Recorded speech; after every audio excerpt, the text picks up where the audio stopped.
These are 20 of the best farms for Minecraft Bedrock. I've compiled over 3 hours worth of tutorials into one video, so I hope you guys enjoy, and yeah, I hope you guys enjoy. This is the only iron farm guide you're gonna need for Minecraft Bedrock. In this video, I'm gonna show you how to make the easiest iron farm, and I'm also gonna show you 2 other designs that are gonna be linked in the description. The first thing you wanna do is find a nice open area to build in, and make sure you're at least 150 blocks away from all other villagers, villages, and iron farms and villager breeders. Now what we're going to do from here is we're going to dig out a 7x7 hole, so that is 1 2 3 4 5 6 7 1 2 3 4 5 6 7. We're going to clear out all of this space and dig it down 3 blocks. And after clearing out that hole, we're going to dig a second hole inside here, which is going to be 5 blocks wide by 5 blocks long by 5 blocks deep. Alright, and once you have that dug out, we're actually going to dig down one more layer. I did a miscalculation. You actually need a 5x5x6 deep hole. So once you have that, we're going to grab our blocks now and place down 2 sets of blocks on both sides of the farm, leaving a 1 block gap in the center here. We're then going to grab our beds and place down beds on top of each of these blocks, and then we're going to go ahead and break the blocks underneath of those beds, so that we can place down more beds, so that we have a basically bunk bed system. This is just the most compact way to place down 20 beds, which is required for our iron farm. And then we're going to fill in this side as well. After placing down all of your beds, we're going to grab our blocks now, place down 2 blocks to get up here, and then fill in the rest of this gap. This gap is going to be filled, or else you're going to have cats spawning in it, which is going to lower the rates of the farm. We're then going to place a block in the center here, and then a block in every single one of these corners. Go ahead and place down a torch now, and then grab your workstation. In this case, I'm using fletching tables, and we're going to fill in the rest of the floor so that our villagers have access to these workstations. Now, if you want to trade with these guys, you absolutely can. However, an important note is that if you use lecterns or barrels to have fishermen and librarians, then they will not spawn iron golems during rainstorms. So just keep that in mind when you're building this. I'm using fletching tables because that's just one that's always going to work, and I don't plan on trading with these guys. After you have that, we're going to grab our villager spawn eggs, or in your case, you're going to transport 2 villagers over here. They're going to link up to their workstations and their beds, and once you have 2 villagers in here, you can go ahead and throw them bread, carrots, potato, or beetroot. They'll trade back and forth, and then in no time, you'll have 20 villagers. This is a much easier method of getting villagers here rather than making a villager breeder and transporting them all here via minecart. So once you have 20 villagers, we can keep going. And after we have all 20 villagers inside of the hole, we can go ahead and cover them up with blocks and make sure that that torch is there. I cannot stress enough how important it is that you have a torch there, or else you're going to have zombies spawning inside of that hole, and then you're going to have 20 zombified villagers, and that's no good.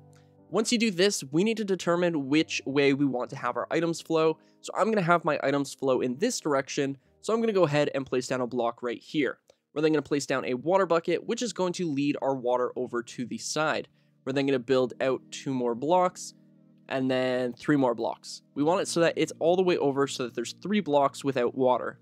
And then, just look away, guys. Look away. Nothing happened. We're going to mine these 3 blocks now and run a hopper into that block, and then place down 2 more hoppers running into that hopper right there. Grab our slabs now. We're actually going to grab campfires. I don't know why I have slabs.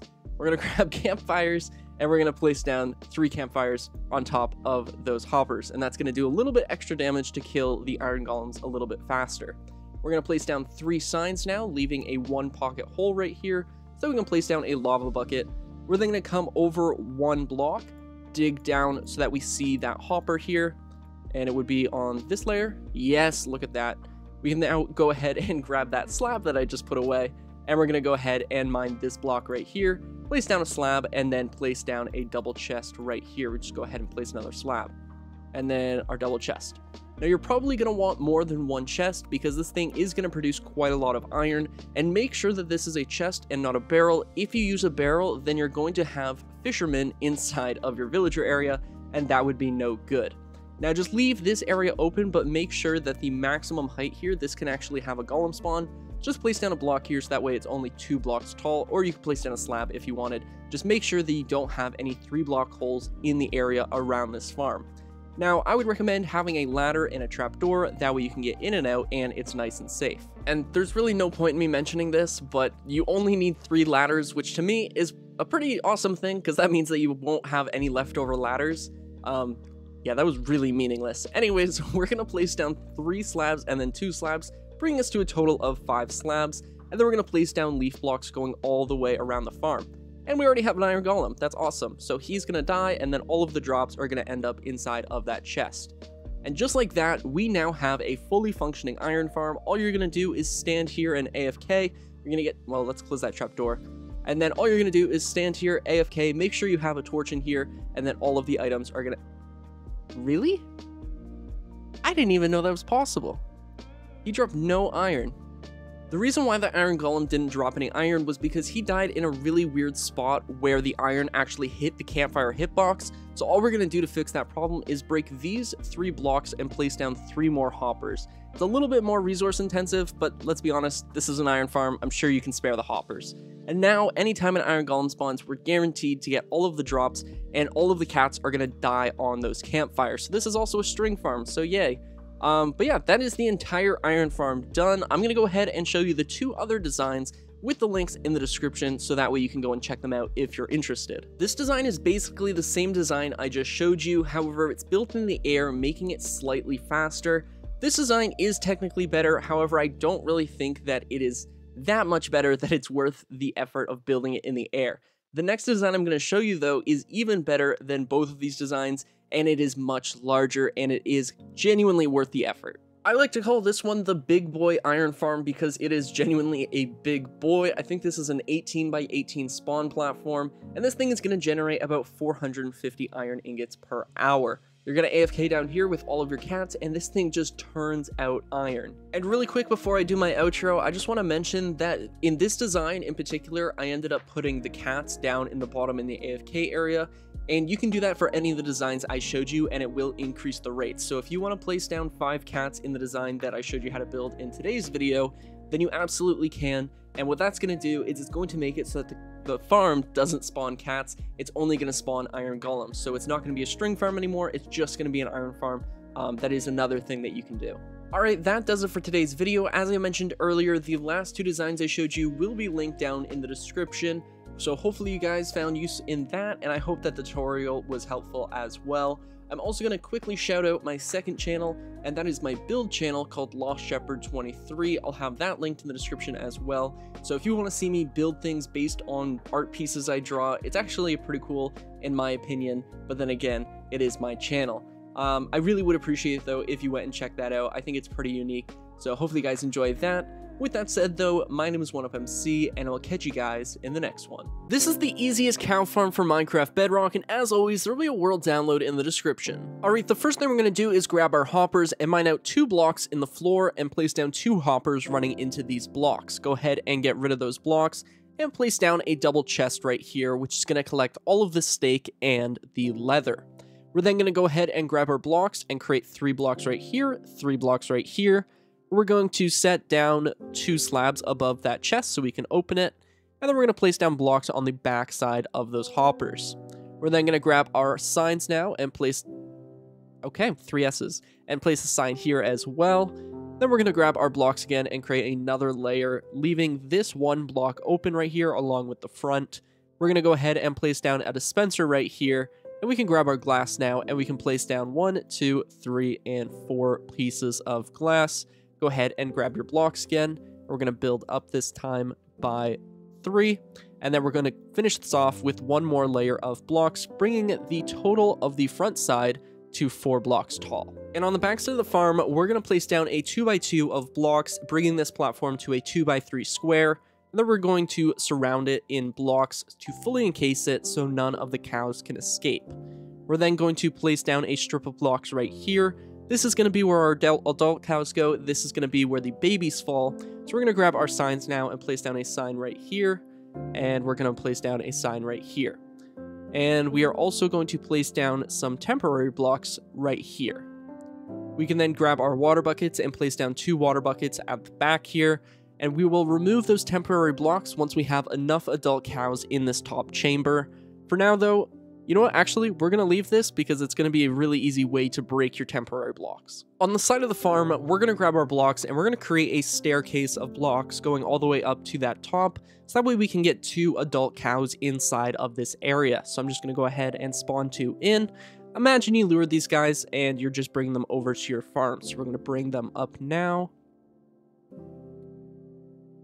And then we're going to push them into the water. So let's just get rid of the sheep, bring this cow up here, and then push him into the water as well. Just like that. And now that we have both of them in there, we can go ahead and place down a fence post, and then 2 fence posts over top of here, and 2 as well. So that way they are nice and contained. And now what we were going to do, now that we have 2 of them, is we are just going to breed them, and we're going to keep breeding them until we have about 50 cows or so. The more cows you have, the faster the farm is going to be, but also the more lag it's going to generate. So depending on your platform, you're going to want to vary the amount of cows you put up here. Alright, and once you have about 50 cows up here, we're ready to go ahead and break these temporary blocks. Before we do that though, I just want to show you something real quick. We're going to need to put lava inside of this dispenser, so that way we can cook the cows. Or if you want to trade the raw beef with a villager, then you can use a looting 3 sword down here and you'll get the raw beef along with the leather. But with the lava bucket here, we can go ahead and place a wooden button, and if we go ahead and drop a cow in here to pretend like there is an adult cow, so he's all grown up, when we go ahead and press the button, it is going to retract, and then we press it again once it pops back out. That is perfectly timed, so that all of the cows that are adults in the chamber are going to end up getting cooked, and the steak and the leather are going to end up inside of this large chest. So now that that is done, we are going to go ahead and remove these 2 blocks right here in line with the signs, so 1 and 2. The baby cows are going to pop out. Go ahead and block this up now because there's no reason for that to be open. And now what we can do is we can just go ahead and breed these cows, and every time we breed, we're just going to get more cows at the bottom. The awesome thing about this farm is that because it only takes 1 to 2 minutes to breed the cows, we can actually breed them quite a lot before we actually have all of the baby cows down here. And once they start growing up, we're going to have even more. If you see baby cows up there, they will eventually fall before they turn into adults, so not to worry at all. And yeah, it's that simple. We're just going to keep breeding the cows, and then they're going to end up in the chamber. We're going to kill them, and we get all of the XP for breeding them, and we will also get the XP if you end up going down the looting 3 villager route. But I personally prefer to have my steak cooked. Alright, that is going to do it for today's video. I hope you guys enjoyed this one. If you did, then be sure to subscribe and leave a like. My name is 1UpMC, and I will catch you guys in the next one. This is the easiest sugarcane farm for Minecraft Bedrock, and it's going to produce 15,000 sugarcane per hour. And as always, there will be a world download in the description. Alright, the first thing we're going to do is mark out our center block. So this is going to be where we grow the sugarcane. We're then going to mine over 3 blocks here, dig down 2 blocks, and then create a little triangle. We're going to go ahead and run a hopper into this block right here, go ahead and replace this block with a barrel, so that way we can collect the sugarcane inside of this barrel.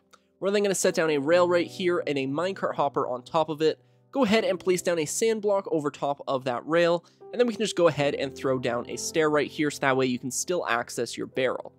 We're then going to go ahead and grab our blocks now, and we're going to replace these 3 blocks with blocks right there. This is purely aesthetics, but it's going to look a lot better because we're going to be placing glass here. We can then go ahead and place down a sideways stair pointing in this direction towards our blocks. And then we're going to go ahead and waterlog that stair and throw down a dispenser on top of it. The next thing we're going to do is grab a hopper and run it into that dispenser. Go ahead and place a barrel on top of that hopper. And then on this side of the farm, we're going to grab our blocks and create a 3 long strip right here. Place down a piston on top of that dispenser, and then we're going to build this wall up 2 more blocks just like so, and then we're going to fill in that wall as well, leaving this side of the farm open. We're then going to go ahead and place down a block right here and throw a lever on top of that block. So now we're going to go ahead and build the clock for the farm that's actually going to make this thing work. So start out by mining a 2x4 hole like this, place down a block right here, place down a redstone torch underneath of this lever, and then place down a repeater going out of that lever and set that to 2 ticks. We're then going to go ahead and place down a block right here, and then a redstone dust, place down a block right here, and then a redstone dust, break this block, and place down a torch, and that's going to be right next to that piston.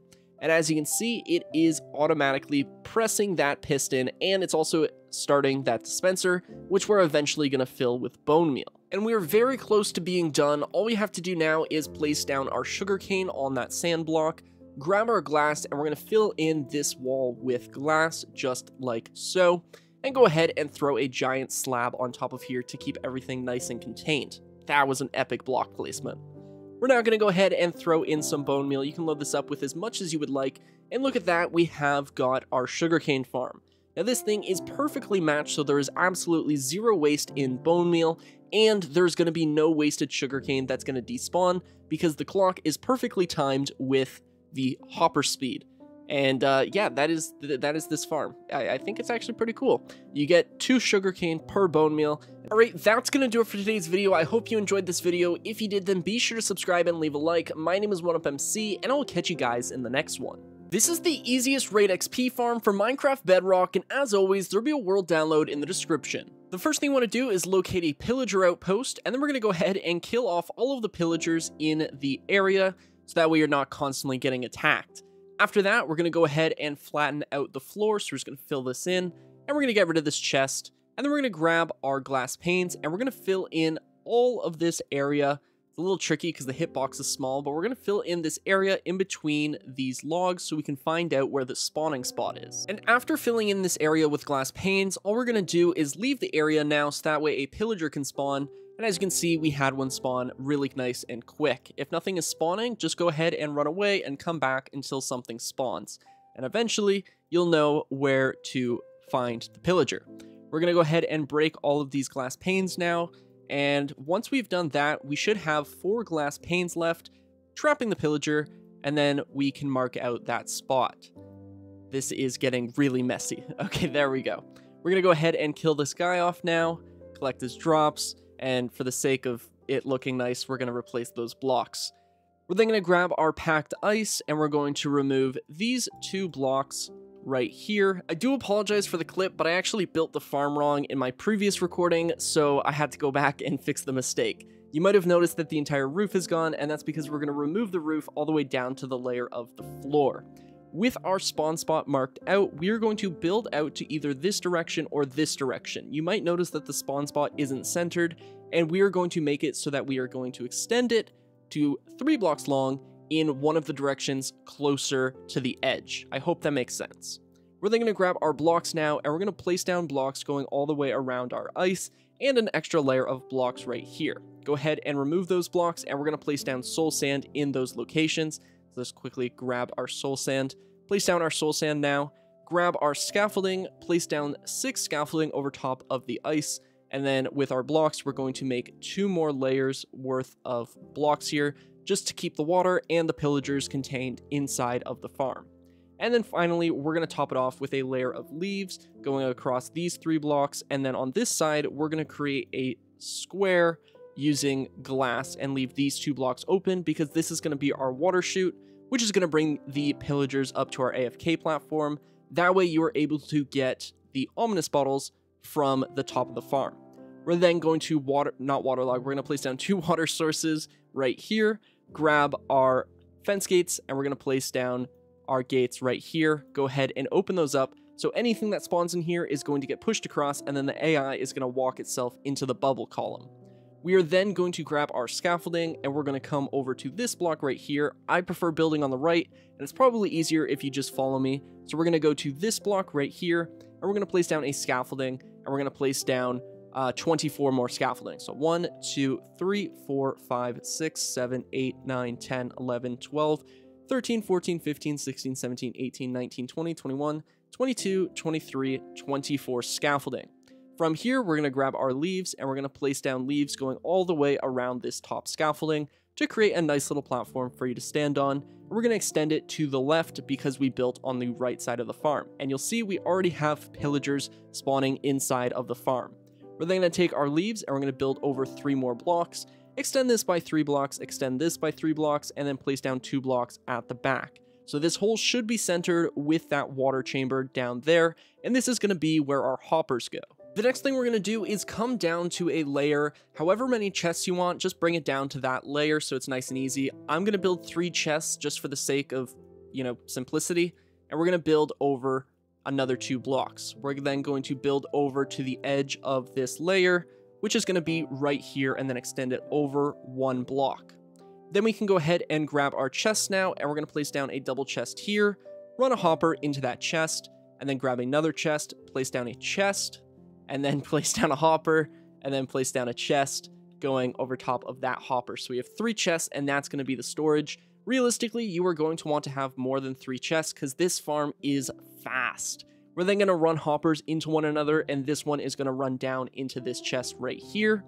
And then what we're going to do is grab our pistons, place down a piston right here, here, here, and here, so they are all in an alternating pattern. We're going to be building a trident killer, but I prefer to call it the meat grinder. We're then going to grab our observers, and we're going to make the observers look at these air blocks. So the observer is going to be running into the piston and looking at the corner right here. And oh my god, this is hurting my head. There we go. We're going to grab our redstone torches now and place them on the edge of these pistons, just like this. And if you've set everything up correctly, you should have a clock like this.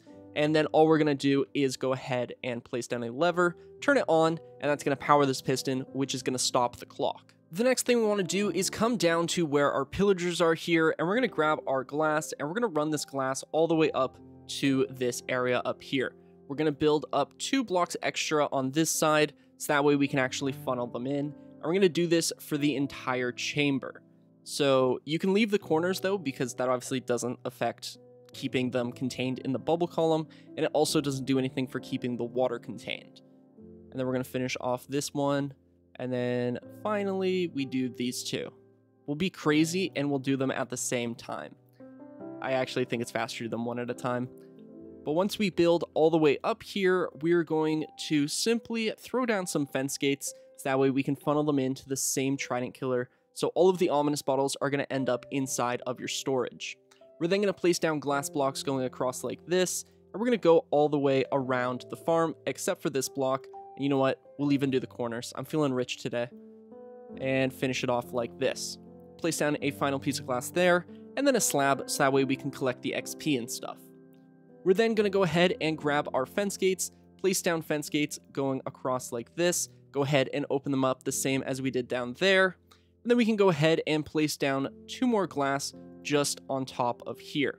We're going to grab our leaves now, and we're going to place down leaves going all the way across the glass now, just like so, and leaves right there. Place down leaves going right there, and then we're going to grab our blocks, and we're going to build 10 blocks from this leaf layer. So 1, 2, 3, 4, 5, 6, 7, 8, 9, 10. And we're going to do that for these blocks. We don't have to do the corners again, because of course, they are not going to keep anything contained. At the top, however, it is a little bit easier if you do fill in the corners. So this is going to be our drop chute where all of the pillagers and raid stuff is going to fall down. From here, we're going to build out 8 blocks in both directions. So 1, 2, 3, 4, 5, 6, 7, 8.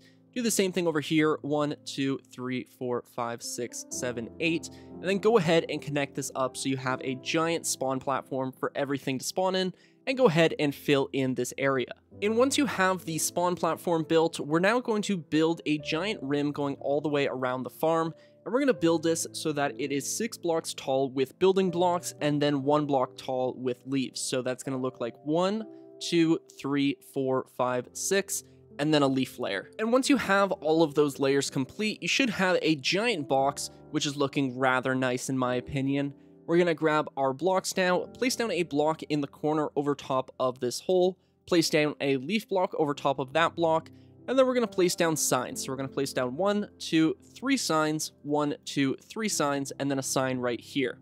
Go ahead and place down a lava stream going from that block, and this is going to kill off all of the ravagers or ravagers, whatever they're called, because they are not going to fit inside of this hole. Next, we're going to place down a sign in the corner of this drop chamber, and then in the opposite corner, we're going to go ahead and place a block. We're then going to place down 8 more blocks going out in both directions, so 1, 2, 3, 4, 5, 6, 7, 8, making this total line 9 blocks long. We're going to do the same thing on this side, then we're going to fill this in so we have a nice big triangle for the water to flow on.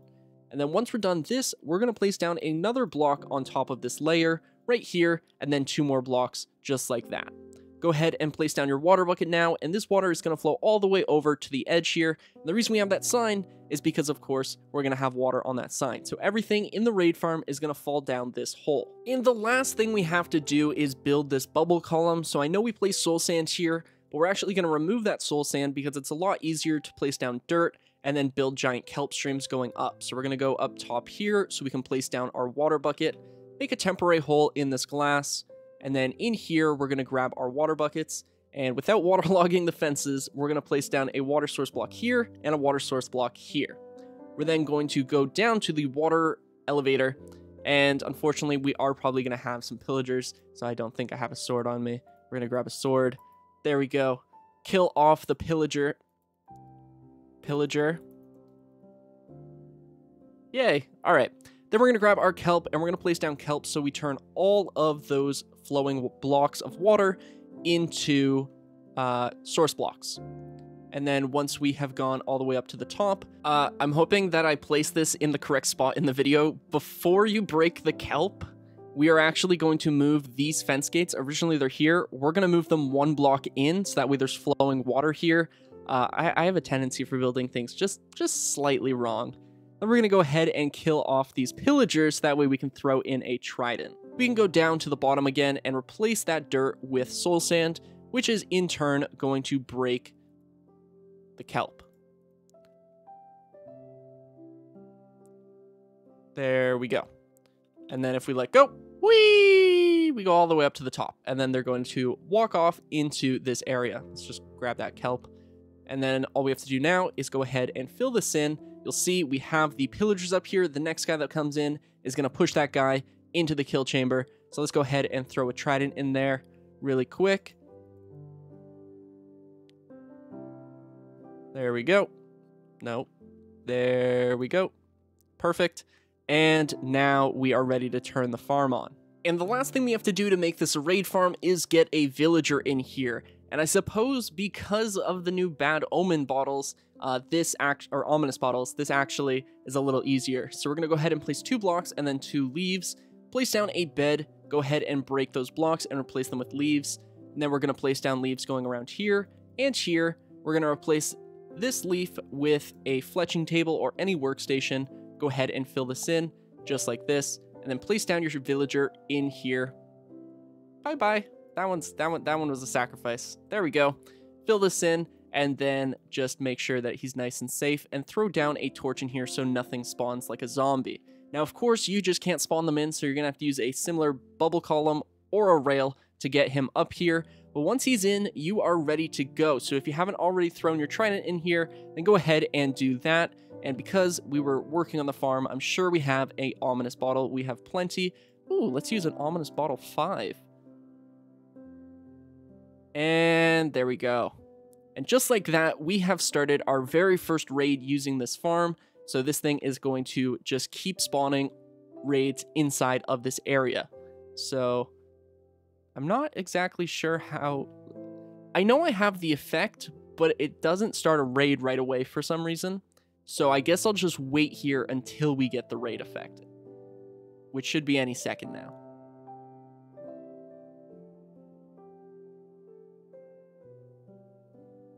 And there we go. We now have a raid going. So this thing is going to start up. It's going to spawn its first wave. And because it is an ominous bottle 5 or bad omen 5, I'm pretty sure this is a level 5 raid, which is the best raid that you want to use for this farm. So there we go. That's our first wave. All of these guys are falling in here. They're going to die to the Trident Killer, as well as all of the pillagers down there are also going to die to the pillager meat grinder. My head is all over the place, guys. I apologize. All right, that is going to do it for today's video. Again, I apologize if this video was really messy.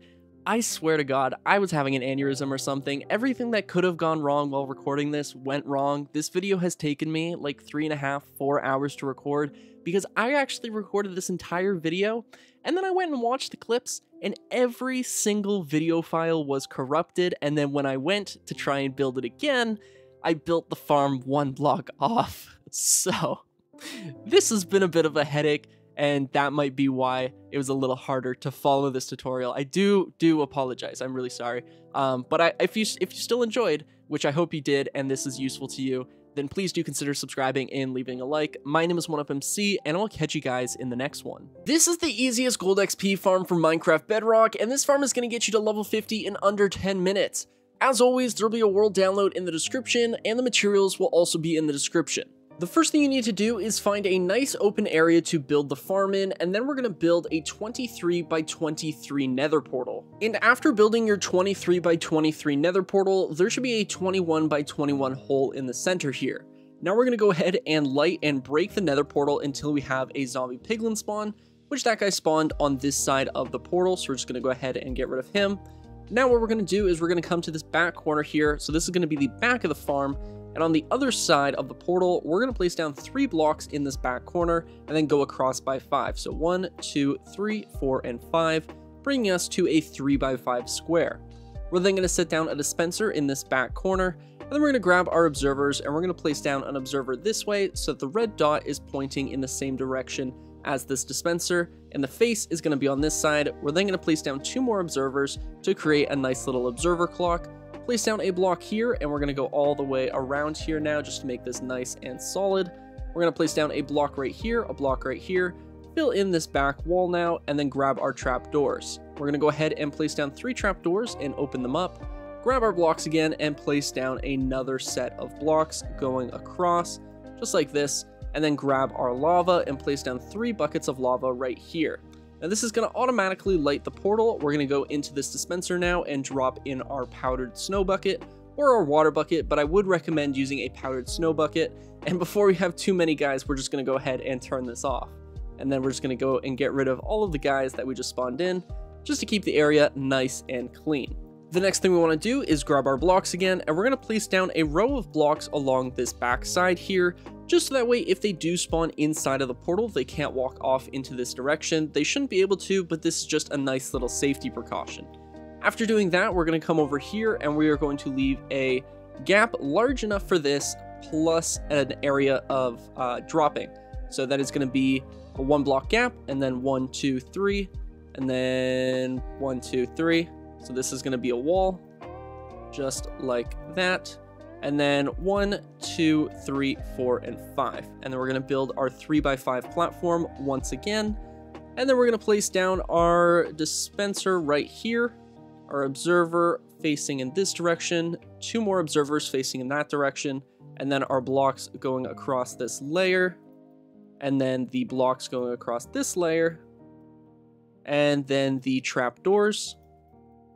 Open those up, place down our lava now, and then place down the blocks going around the top. Now make sure that these lava blocks are not covered. If they are covered, it won't work. It has to have air above it. So just be safe if you're flying around in the area. We're then going to grab our obsidian and we're going to build another 23 by 23 portal. So we're just going to follow the portal that we had already built, and we're going to build the entire thing now. So we're going to go all the way up to the top and then come across, and then we're going to go back down. Just like this. And then once we have this portal done, this part is... oh, we're going to go ahead and turn that off. All right, there we go. It's not covered with the powdered snow. It will be when we turn the farm back on, and then we'll go ahead and get rid of this guy as well. All right, back on track. Now what you can do is you can grab your blocks, and we're going to place down 3 blocks going across. And we're just going to fill in this area. You can leave this center bit empty if you want and just place down some torches. That's what I'm going to do.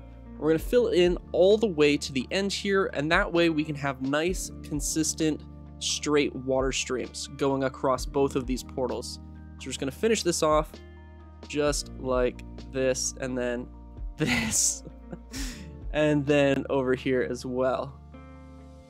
And then finally we can finish off the roof. Yippee. Alright, almost done this.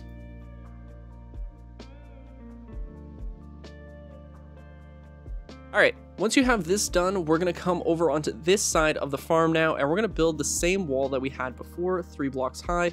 Come across now and go all the way to the end, and then do the same thing here, and then the same thing here.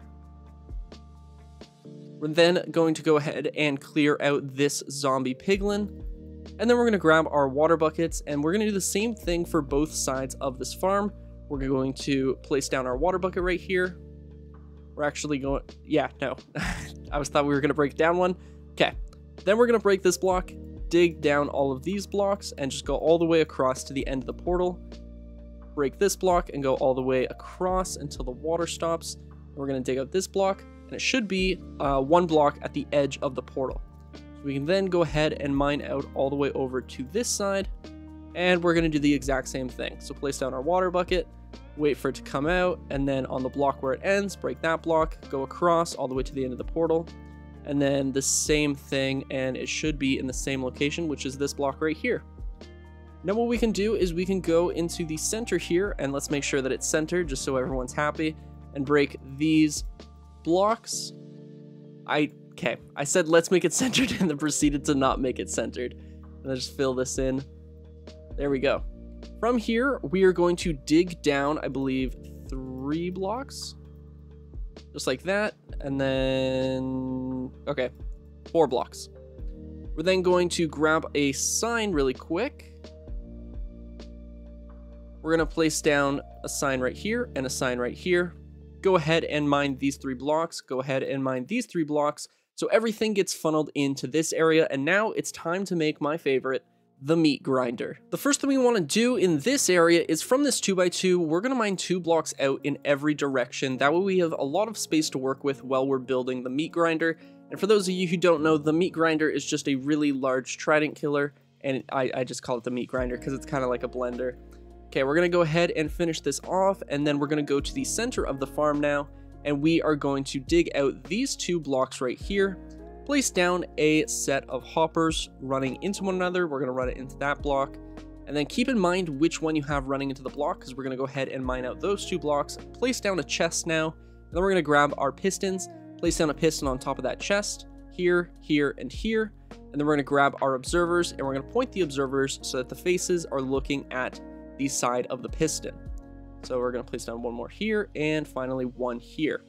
Grab your redstone torches now and place them on the sides of the piston so that the observers can see them. And then, whoop, okay. Place down the observer, place down the redstone torch, and then it's going to start doing the meat grinder action. We can go ahead and place down a lever on our piston, go ahead and turn that on. Then we're just going to grab some blocks and fill in this area. And then we're going to place down a slab, so that way you can collect all of the XP, and that's going to go right here. So we're going to grab our slab, place down a slab, and then we're going to go ahead and throw in quite a few tridents. So having 1 trident will work, but it's going to be really slow. So I'm going to throw in at least 4. 4 is going to make them die much quicker, because every piglin is going to be hit with 4 tridents. We can then go ahead and mine out these 2 back blocks, which is in line with the trident killer. We're going to dig down here now, and we're going to dig out these 3 blocks as well. We're going to dig down quite a few blocks now. So we're going to dig down 3, 4, let's do 5. And all this is this is going to be your storage. So grab your chests, and we're going to do alternating sides for our chests, just like so. And then just do a little bit of that and a little bit of that. There we go. And then place down your hoppers running into one another through the chest system, so that every time that an item goes through this, we don't need that one, it's going to go into the bottom chest and fill its way up. And the last thing that you want to do is you want to grab some scaffolding, place down 2 slabs right here, and then place down scaffolding going all the way up to the surface, leave a 1 block gap here, place down a trapdoor, and then we're going to grab our blocks again, and we're going to finish this off just so that you don't fall in. Or have anything else fall in. I mean, I guess it doesn't really matter if you have things fall in here, but I just kind of prefer it to only be piglins, keep the storage nice and clean. And then once we're finished with this, all we have left to do is to turn on both of the gold farms and turn on the trident killer. I forgot to put the powdered snow in this dispenser, so make sure that they both have powdered snow, and then we're going to go ahead and turn them both on. And they should both be flashing, and you'll see that we already have tons of zombie piglins. If we come down here now, we can just climb down here. Make sure to close your ladder or your trapdoor. Then we're going to stand on top of this chest. Look how many there are. We're going to go ahead and turn it on. And if you want even more drops, then I highly recommend using looting 3. I'm going to go ahead and put myself in survival mode. So /game mode S. And you'll see that we have already gained 7 levels, 8 levels and counting. This thing is an absolute unit. I'm gonna go AFK for 10 minutes and then I will be back.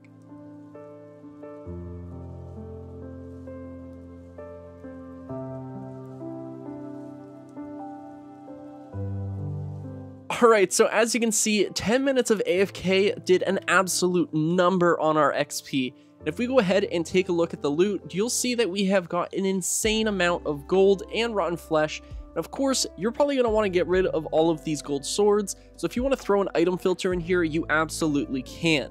And you can also just collect them and smelt them down so you get even more gold nuggets.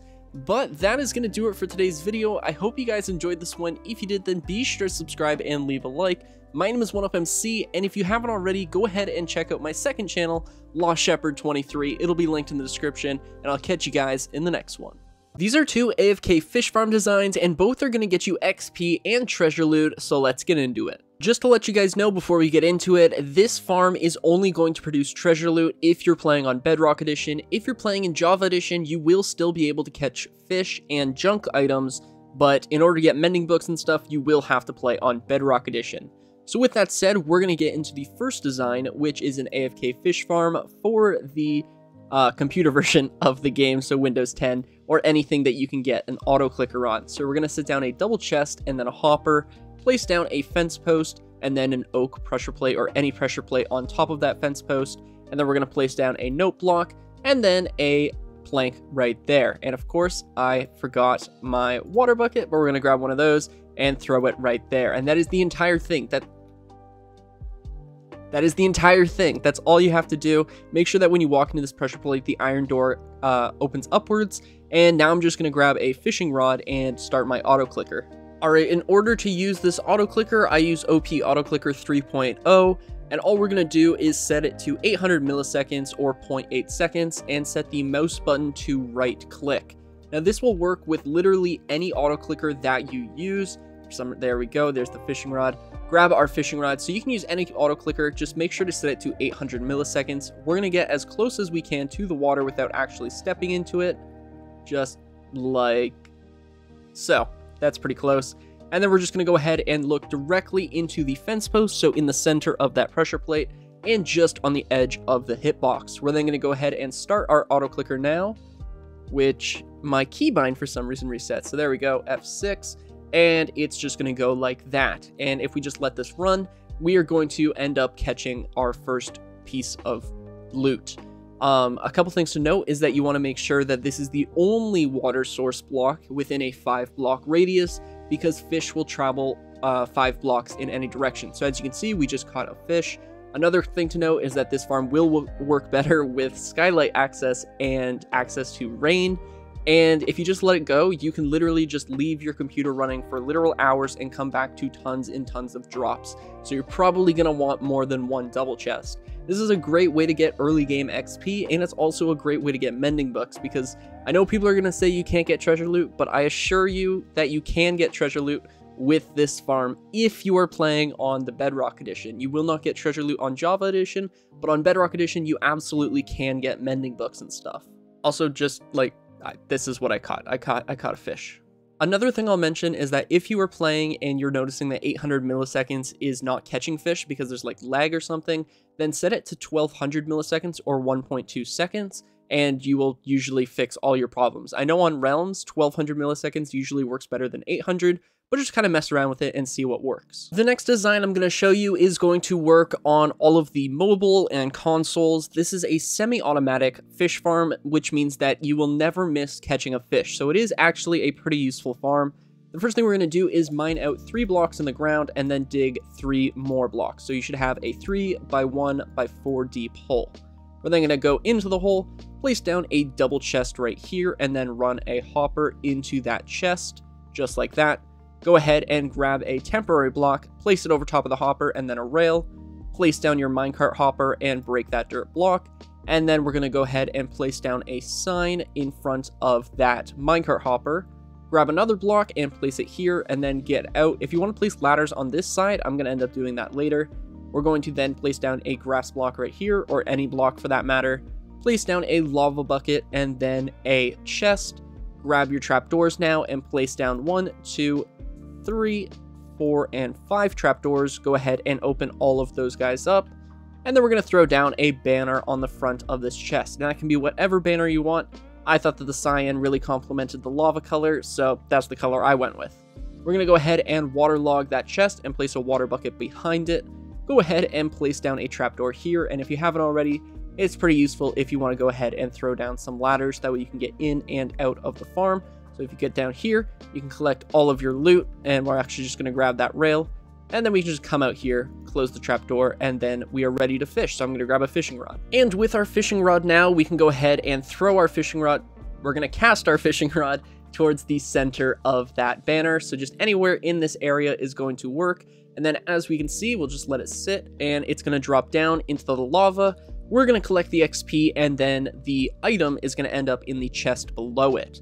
And we're just going to sit here. Of course, if you had a better fishing rod with Luck of the Sea 3, or what is the Lure 3? There we go. If you had Lure 3, then you would catch fish faster. Don't worry about enchanting a fishing rod, because you are going to catch a fishing rod eventually by using this farm. As you can see, we got the XP. We go ahead and open this chest. We caught a raw cod in there. And if we go back, we can just go ahead and redo this as well. Now, unfortunately, this is not an AFK... Unfortunately, this is not an AFK Fish Farm, because you will have to cast the rod every time, but sometimes, you know, you miss fish, and this is like a really convenient way to catch fish in the safety of your own base. I particularly like this design because it looks cool, so, I mean, that's not really a selling point for the farm, but it does work, and it is quite good, because again, you'll never miss a fish. And again, please do not enchant a fishing rod, because that is just a waste of levels. You are better off just waiting to catch a good fishing rod with like Unbreaking 3, Luck of the Sea, Lure 3, and honestly, Mending, I think, is sometimes on those. So you can definitely catch a good fishing rod by using these farms. With that said though, I hope you guys enjoyed this tutorial. If you did, then be sure to subscribe and leave a like. My name is 1UpMC, and I'll catch you guys in the next one. This is the easiest creeper farm or gunpowder farm, whatever you want to call it, but there will be a world download in the description. The first thing we're going to do is find a place to build the farm. Now, I recommend finding a nice flat space away from any mountains, and building over the ocean is an even better idea, but I'm just going to go ahead and build right here. And the first thing we're going to do is build up 24 blocks using scaffolding. After building up 24 blocks, we're going to grab our building blocks now, and we're going to build around this scaffolding, just like this. It's a little difficult to hit the hitbox, but if you shift click, it is a little easier. We're then going to build over another block here, so that is a 4x3 with the scaffolding right there. We're then going to build out 4 blocks, so 1, 2, 3, and 4. And we're going to come in and just fill in the rest of the platform. After doing that, we're going to grab our blocks again, and we're going to create a ring around here. We're going to leave this block open, and then we're going to finish it off just like this. We're going to grab our chests now and place down a double chest right here in line with the scaffolding. Grab your hoppers and place down 4 hoppers running into one another, and this is going to be the collection system where all of the gunpowder is dropped. We're then going to grab our pistons, and we're going to place down a piston on top of that chest, and then in alternating patterns, so none of the pistons are looking into one another. We're then going to grab our redstone torches and place them on the edges of these pistons. And we're going to do that for each and every one of these. And we're going to finish it off with our observers, so make the observers look at those redstone torches. So if we come on this side, you'll see the observer face and the arrow pointing into the piston. Now we just have 1 and 2 more like that. Now we're going to grab our blocks, and we're going to place down blocks going all the way around here, except for over top of the chest. Right here, we're going to leave this open, and we're going to place down a slab right here. Now, creepers will not be able to blow up, but you will collect all of the XP from this, and it's not going to produce that much XP, but you might as well collect it if you are, have the option to. The next thing we're going to do, though, is we're going to build this chamber 18 blocks higher, so from the hoppers to the top, it should be 20 blocks tall. After building 20 blocks up, you should have a very nice kill chamber, which is going to be where we funnel all of the creepers. And now what we're going to do is build 8 blocks out in every direction. So that is 1, 2, 3, 4, 5, 6, 7, and 8.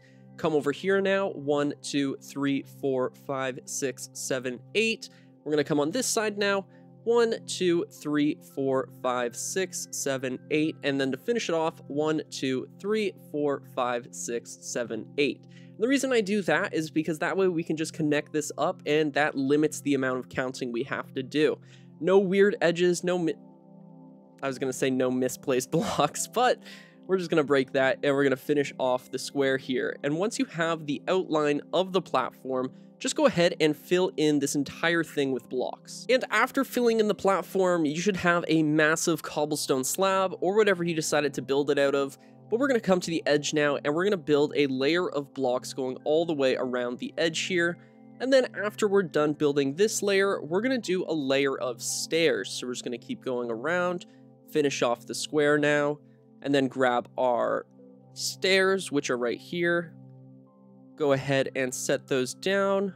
And then after we're done the stair layer, we're actually going to build an outer layer protecting the stairs, because the stairs are going to allow light to enter into the farm. So we're just going to finish off this ring here. And then this is what I mean. So we're going to set down a ring of blocks going around to protect the light levels. And then after doing this, we're going to create an infinite water source, so that way we can waterlog all of these stairs. And in fact, these corner blocks can actually be replaced. Do not have stairs there, because that will mess up the water flow. So we're just going to replace these stairs, and just like that. Now we can go ahead and build an infinite water source, just like this, and grab our water buckets, place one there, place one there. And what this is going to do is make it so you're not constantly bringing up water buckets, and then we're just going to go ahead and waterlog each of these stairs for the entire ring. After waterlogging those stairs, we're going to grab our blocks again and create a rim, not on this outer layer, but over top of the stairs. And we're going to go all the way around the platform. And this is probably when the farm looks the coolest, in my opinion. I love just having like a UFO with water in the center. And then what we're going to do is take a temporary block, place it there, place a block there, and then create another inner perimeter of the platform. And this is going to be our spawn platforms. So we're going to go all the way around the farm, connect it up, and finish it off. And then once we have that, we're actually going to do a little bit of patterning here. We're going to create strips going across here. Whoops, there we go. And then on this middle section, we're going to create another rim, but then skip 2 blocks. So we're going to come over here now. And then we're just going to go ahead and finish it off like so. And one more. Well, there we go. And then we're going to grab our blocks again, and we're going to do the same thing, but I'm just going to do it a little bit faster this time. So we're going to leave this row open, so we can just go ahead and break these blocks just like that. Finish it off, and then break these 2 blocks, these 2 blocks, these 2 blocks, and these two blocks. And these are going to be our platforms. Now we're going to fill this in so that we have a grid pattern here. Oh, let's get rid of those 2. We're going to fill this in so we have a grid pattern. So you should have 9 squares inside of each of these platforms. So I'm just going to finish this up off camera, but this is what you should have. And once you're done building that platform, we're going to grab our trapdoors now, and this is where the magic happens. We're going to place trapdoors going all the way around these platforms, just like this. It's easier if you place them all and then open them afterwards, so that way you're not double clicking, because then it gets all messed up. It's a lot easier if you just do it this way. Then we're going to fill in these holes now, and then we can go ahead and open everything up. So these ones are going to be opened just like this, and same with the edges. So what this is going to do is it's going to trick the creeper's AI into walking off of the platform, and then they're going to fall into our kill chamber, where our trident killer is going to end up killing them, and we're going to collect the gunpowder and the XP.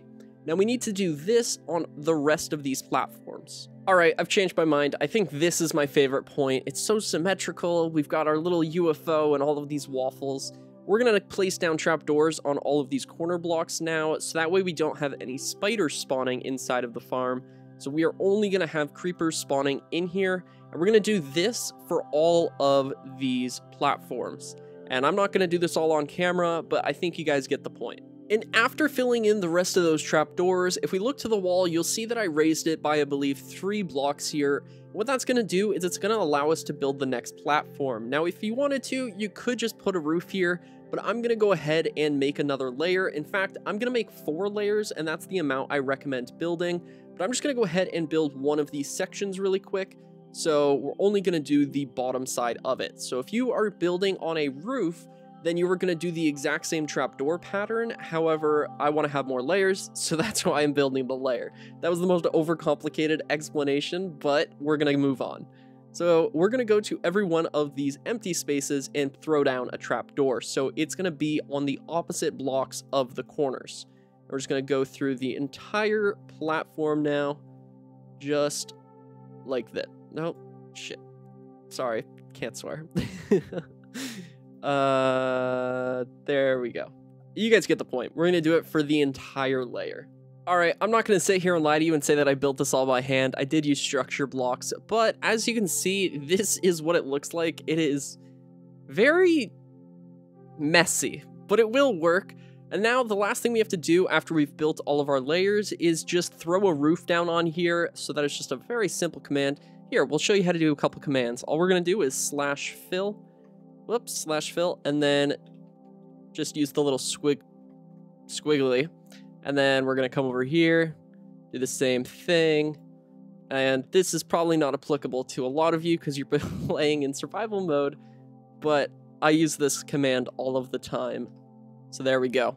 That way you don't have to memorize any coordinates, and this thing is fully done. So all we have to do now is throw down a lot of torches on the roof and along this edge so mobs don't spawn, along with torches on the ground. Alright, and once you have torch spammed the roof and that ledge, you'll see that there are already creepers in here, so we're just going to go ahead and kill those guys off really quick. Go ahead and throw a trident at that back piston. There we go. And then, oh, I forgot, we need a lever.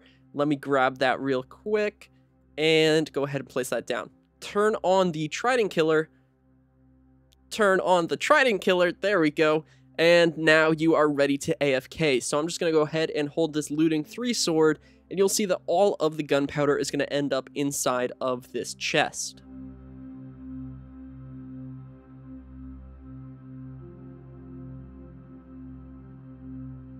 Alright, so as you saw from that time lapse, it doesn't give you a lot of XP.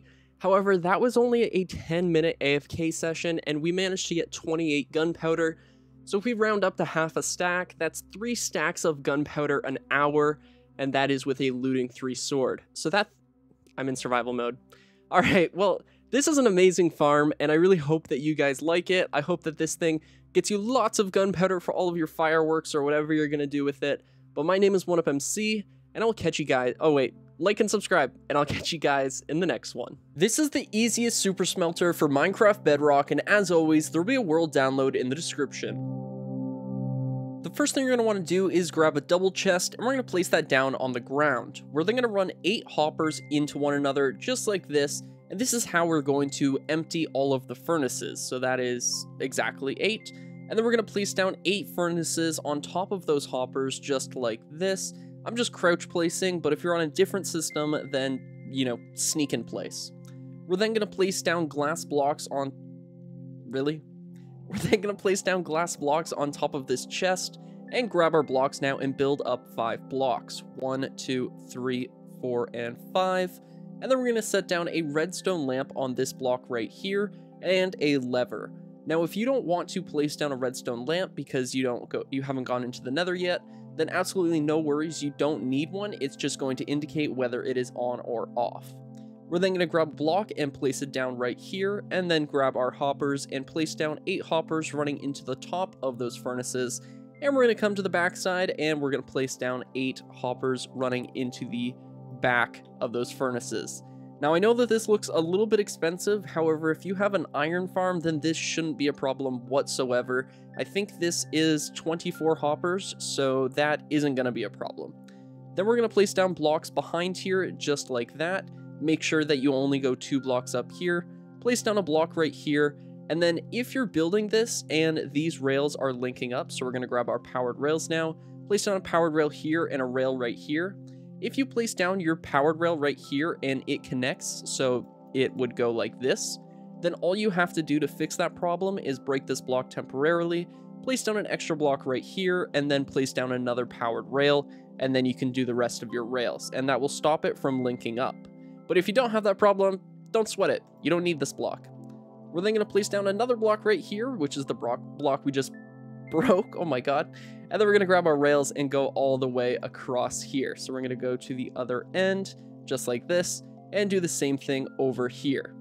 Now what we're going to do is grab our blocks once again, place down 2 blocks right here and 3 blocks right here. Place down a block right here and a block right here. And then we're going to grab our powered rails now and place down 1 powered rail here and a rail right here.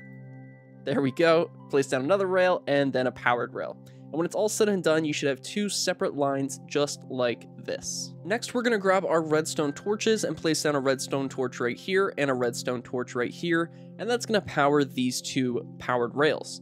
We don't actually have to power these ones because they are powered by this lever here. And now what we're going to do is grab our minecart chests and place down 1 on this powered rail and 1 on this powered rail. Actually, we're going to break this one, place down a hopper above it, and then place down our minecart chest. We're then going to grab a double chest now and place it just above it. And this is going to be our fuel, and this is going to be our input, and this is going to be our output. So why don't we go ahead and label those, and I like to do it a little bit fancy with the item frame. So this is going to be the cooked iron, this is going to be raw iron, and this is going to be coal. And now you have a fully functioning super smelter. I'm just going to show you how to load it up. There was no reason to cut there, I just realized I already have the items in my inventory. We're going to go ahead and drop the raw iron in here, and we're going to place down the coal in this chest. Now all you have to do is sit here and wait for your fuel to end up inside of the minecart chest. You could send it off early if you want, however there's absolutely no harm in just waiting, because in the end, you're probably going to want the fuel in there. But that is probably good enough just to test it, so we're going to go ahead and turn it on. And look at that. In complete unison, every single one of these furnaces has the same number of items, and you know, it is going over it again, so of course, they're going to be a little different every time I check. But you saw these first 2, they were 3 and 3. Look at them go. And this thing is just going to keep turning out smelted iron. And it's going to do it in batches of 8, which I love just sitting here and watching. Like, I honestly am a little bit inclined just to fill this up and have a full double chest in a time lapse. I'm not going to do that, but I very well could. And that's what's awesome about this, is it is just the best super smelter, and it's so easy to build. And it's always reliable. It's never, ever, ever going to go out of sync and dispense more items into one furnace than the other.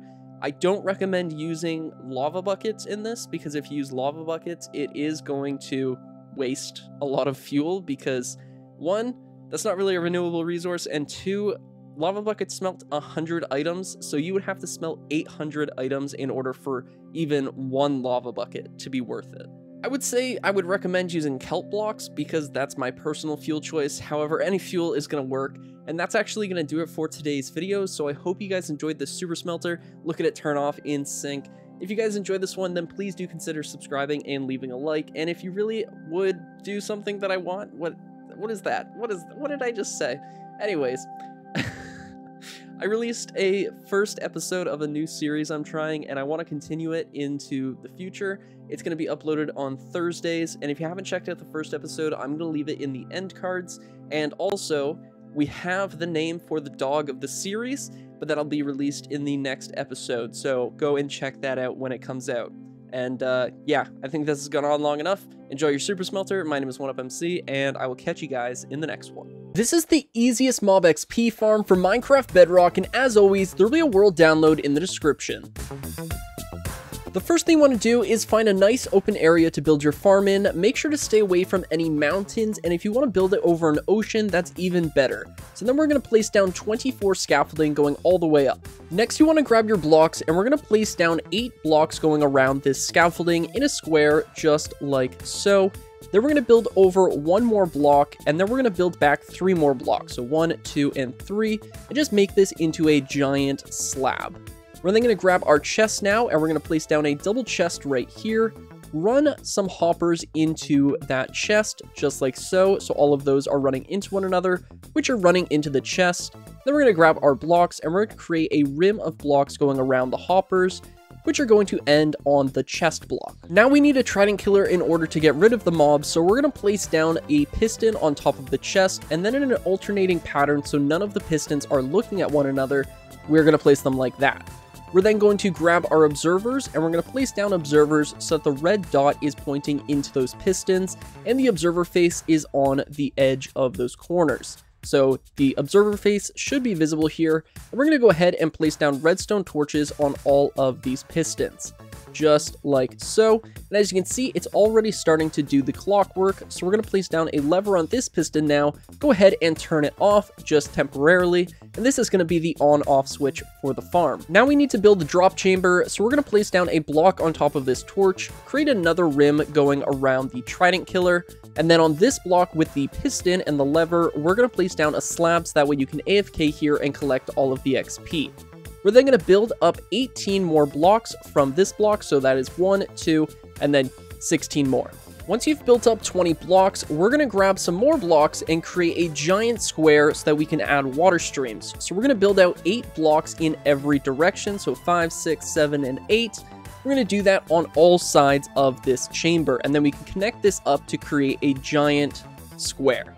And when it's all said and done, this is what you should have, a 20 by 20 platform. We're then going to create a rim going on the outside of the platform here, and this is going to connect all sides of the farm.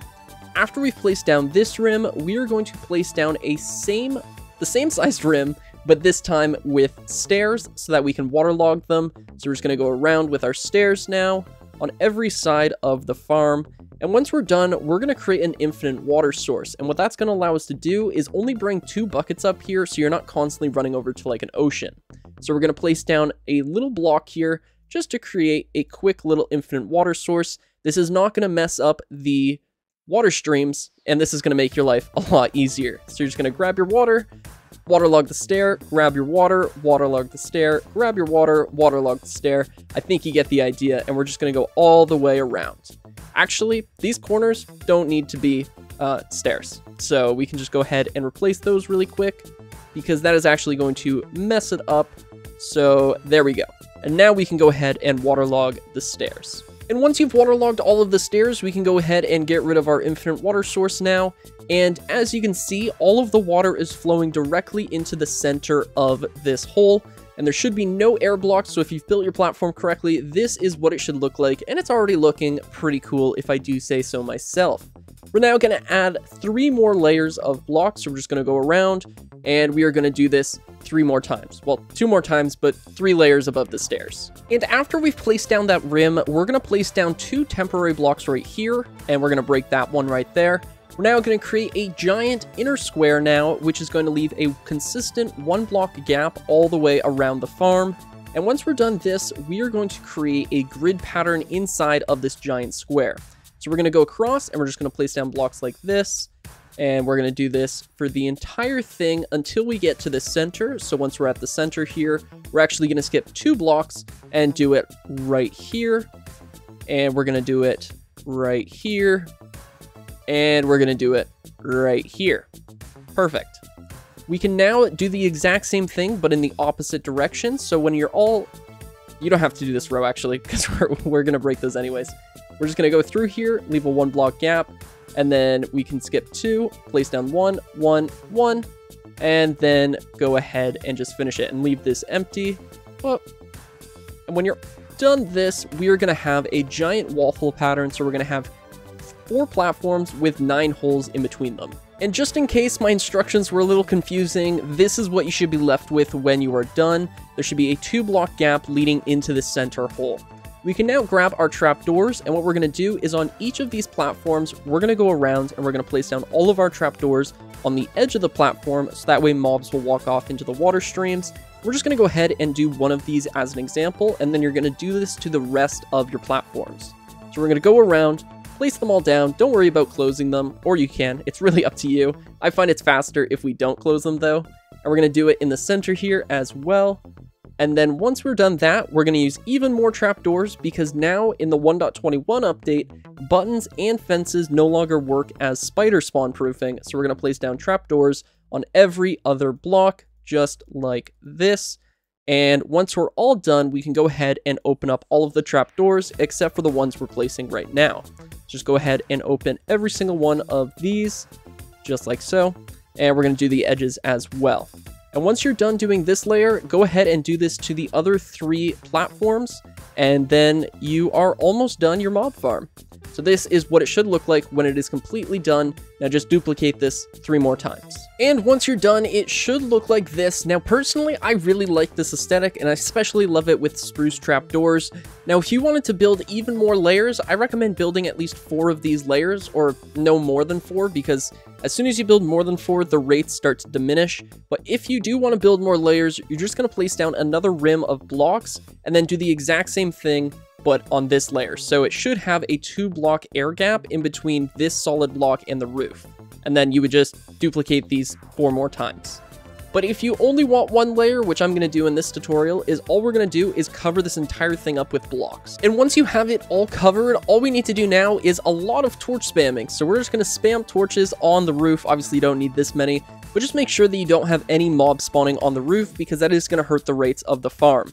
And then the last thing we need to do is grab our blocks, and on this 3rd layer right here, this is our stair layer, we're going to create a rim of blocks here as well, because this way no light is going to be let in, because stairs are actually transparent and they will let light into the farm, which is again going to hurt the rates of the farm. Or actually it just won't work because it's going to be way too bright. Once it's all dark, we are going to come down here and place down a torch right here and a torch right here. And this is going to be where you AFK. So if you want to make it a little bit safer because of phantoms, then go right ahead. And all we need to do now is throw a trident into the piston killer, and then we are ready to go. And there are actually 2 more places we need to torch spam, and that's underneath of the farm and also along this ring right here, because at night, this is also a valid spawn spot. So just go around here, placing down a couple torches, and, you know, hopefully it looks a little nicer than mine. Alright, that is going to do it for today's video. I hope you guys enjoyed this one. If you did, then be sure to subscribe and leave a like. My name is 1UpMC, and I will catch you guys in the next one. This farm is going to give you food, feathers, emeralds, and XP, so let's get into it. The first thing we're going to do is grab a chest or a barrel, whichever you would prefer, and we're going to go to the back side of the chest and run a hopper into it. We're then going to grab 2 glass blocks and place down 2 glass blocks on top of the chest, a block behind the hopper, and then a dispenser pointing towards the glass. We're going to grab a slab now and place it in front of the dispenser, and then our blocks, and we're going to place down 3 blocks on both sides of the farm. Next, we're going to grab a hopper and run it into the back of that dispenser. We're then going to grab our blocks, and we're going to place down 2 temporary blocks on top of that hopper, and then we're going to place down 2 blocks going on all sides of those temporary blocks. We can then remove our temporary blocks here, and just so it looks a little nicer, I'm going to add 3 blocks on both sides so that it looks like an actual structure. We're going to place down a lava bucket right here, and then we're going to grab a trapdoor. We're going to grab a trapdoor and place it above this lava, and we're going to come over here, place down a temporary block and then a trapdoor, break the temporary block, open the trapdoor, place down a ladder here, and now we are ready to get our adult chickens in here. Now the easiest way to do that is just by using, well, spawn eggs, but if you're in survival mode, then just normal chicken eggs. And once you have 2 adult chickens in here, all you're going to do is breed them, and all of the eggs that you get are going to be collected inside of this dispenser, which you can then just return in here. Now you're going to want to have about 50 chickens in here so that you have some pretty good rates. And once you have 50 chickens, the last thing we have to do to make this fully automatic is place down an observer right here and an observer looking at that observer. So the arrows should be pointing in opposite directions, and this red dot should be flicking on and off, so anything that goes into this dispenser, aka eggs, are going to get shot out, and then all of the baby chickens are going to be put in this front chamber here. And now that we have the automatic chicken farm, we're now going to create the Fletcher chamber. So this is going to be where our villager sits that we're going to trade with. So all you're going to do is create a right angle, just a right angle, that's not really a triangle. And then we're going to build this up like so, going all the way up 3 blocks, place down a block right here, and then place down a fletching table in the front. We're then going to place down a torch on this block right here, and make sure that this is the only workstation in the area. So actually, when I said that this could be a barrel, this actually does have to be a chest, or the villager will link to the barrel and become a fisherman. So it's very important that this is a chest and this is a fletching table, and there are no workstations in the surrounding area. After that, we're ready to get our villager in here. Now, I just plopped them in, but an easy way to get them in here would be by creating a rail cart and just pushing them in that way. But yeah, we're going to go ahead and plug this up now and throw down a bed behind him. That way he never sleeps because he won't be able to reach the bed, but he is going to link to it. He's going to become a Fletcher, and as you can see, we can then trade feathers for emeralds eventually. I think he needs to be a master though. So I'm going to trade with this guy until he's a master, and then we will see the trade. And as you can see, after trading with him for a little bit, you will eventually unlock the trade where it's going to be 24 feathers for 1 emerald. Now you can reduce this trade by curing him or having the, what's that effect called? The thing after you finish a raid. Good Omen? I'm going to call it Good Omen. Whatever it's called. If you have that, or you infect this guy and cure him, then this trade is going to be even less, but 24 is not going to be a problem with this farm. This thing is going to create so many feathers and so many chickens, just assuming you're in the area. Alright, that is going to do it for today's video. I hope you guys enjoyed this one. If you did, then be sure to subscribe and leave a like. My name is 1UpMC, and I'll catch you guys in the next one. Yay, we got our first baby chicken. This is the easiest Ghast farm for Minecraft Bedrock, and the thumbnail doesn't lie, this is genuinely a 2-step farm. Now, the first thing we want to do is find ourselves a soul sand valley and a lava lake. This is going to greatly increase the rates of the farm because that way we won't have any hoglins or piglins spawning inside of our spawn area. Now we're going to mine all the way up to Y level 120 because that's going to be where we have the Ghast farm. After doing that, we're going to place down a block on the floor or have scaffolding of some sort, just like so. And then one of our first steps is mining out a 50 by 50 square. So I'm going to mine in this direction and in this direction.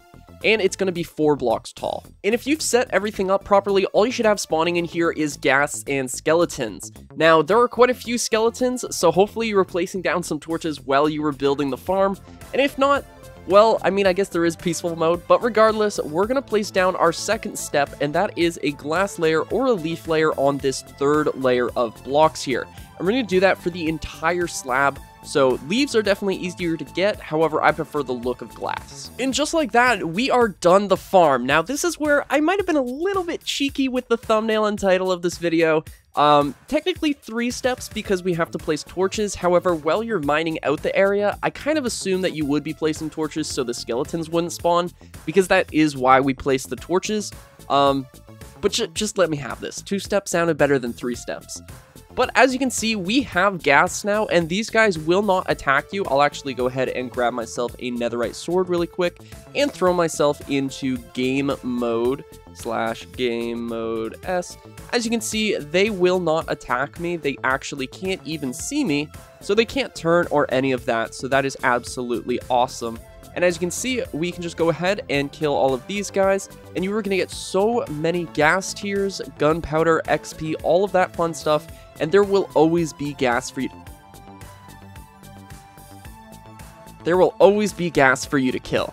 This farm is just absolutely incredible. It is so easy, and this is probably one of the best gunpowder farms just because of how easy it is. Alright, that is going to do it for today's video. I hope you guys enjoyed this one. If you did, then be sure to subscribe and leave a like. My name is 1UpMC, and I'll catch you guys in the next one. This is the easiest item sorter for Minecraft Bedrock, and as always, there will be a world download in the description. This item sorter is 15 blocks long and 9 blocks wide. However, for every 3 items you want to add to this sorter, you have to extend it by 4 blocks. So if I wanted to sort out 3 more items, then I would go over here, 3 more items, here, 3 more items, and so on.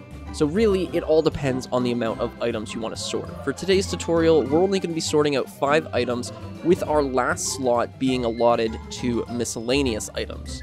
We're now going to come to the leftmost side of the item sorter and mine out 5 blocks. So 1, 2, 3, 4, and 5.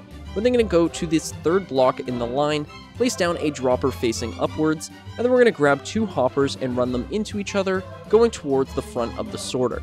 We're going to place down a chest on this hopper right here, and then grab our blocks, and we're going to place down 3 blocks going across here and 2 blocks right here. We're then going to grab our observers now, and we're going to place down an observer facing in this direction, there we go, and then another observer facing in the opposite direction. Just like that. There we go. Perfect. And we can then grab our blocks and place down 3 more blocks right here. We're going to grab our glass now, and we're going to place down 6 layers of glass on top of this tube, and this is going to be our item elevator, with the last layer having a bend so that way we can flow items with a water stream. Guys, I'm scared. I haven't been in the new update. I don't know if this is the new update, but why do wolves look like this? And once you've built your tube, it should look like this. You should have a U at the top, so that way we can flow our items over all of the sorters we're going to build. And you can also go ahead and test out your filter here. So we go in here, it's going to shoot up the entire item elevator, and it should be on this glass block right here. If it isn't, that means that you have missed a block or piece of glass, and it will get shot out right there. Now we are going to place down the chests that we're going to be using, but right now is a perfect time to place down the flooring, so that way we aren't mining chests later on. So we're just going to go ahead and replace all of these right now while it is still easy, and we're also going to place down blocks right here. After doing that, we're going to grab our chests, and we're going to fill in this entire area with double chests, and we're going to make it so that it is 5 blocks tall. We're going to do that for both of these sections of the sorter. The next thing we're going to do after placing down the chests is grab our hoppers, and we're going to run hoppers into every single one of these chests. And we're also going to place down temporary blocks across the top here, so that way we can run hoppers into those temporary blocks, because that is going to be our filter hopper. So everything is going to get sorted through this hopper, and all of the items are going to get crossed over it. We can then go onto this side, and since we have these temporary blocks here, we're going to place down 3 upside down stairs over top of each of the chest segments, and then we can grab our blocks and fill in the gaps in between all of the chests, and we can also replace that center temporary block with a block as well. We're going to do it on this side as well, just like so, and that is going to be our front display, or whatever you want to call it. So we're going to place down the rest of the hoppers, and then we can actually get into some of the redstone. After placing down all of your hoppers, we're going to grab our building blocks now, and we're going to place down a row of blocks on this second layer of hoppers. Then we're going to build out by 1 more block, and then we're going to build underneath of this second layer, just like so. Place down a row of temporary blocks right here, and then another set of building blocks across this row. We're going to grab our redstone repeaters and place down redstone repeaters on all of these blocks. Come to the backside now, and we're going to place down redstone torches on this layer of blocks, just like this. Go ahead and break your temporary blocks now, and we're going to come up here, place down another set of temporary blocks. So we'll place down a temporary block there. These are going to be building blocks, so we're going to run those across, break this center block, then we're going to place down blocks over top, and we're going to place down our comparators coming out of those hoppers, and then grab your redstone dust and place redstone dust on every single one of these blocks, just like that. I actually just did this wrong. This row doesn't need one.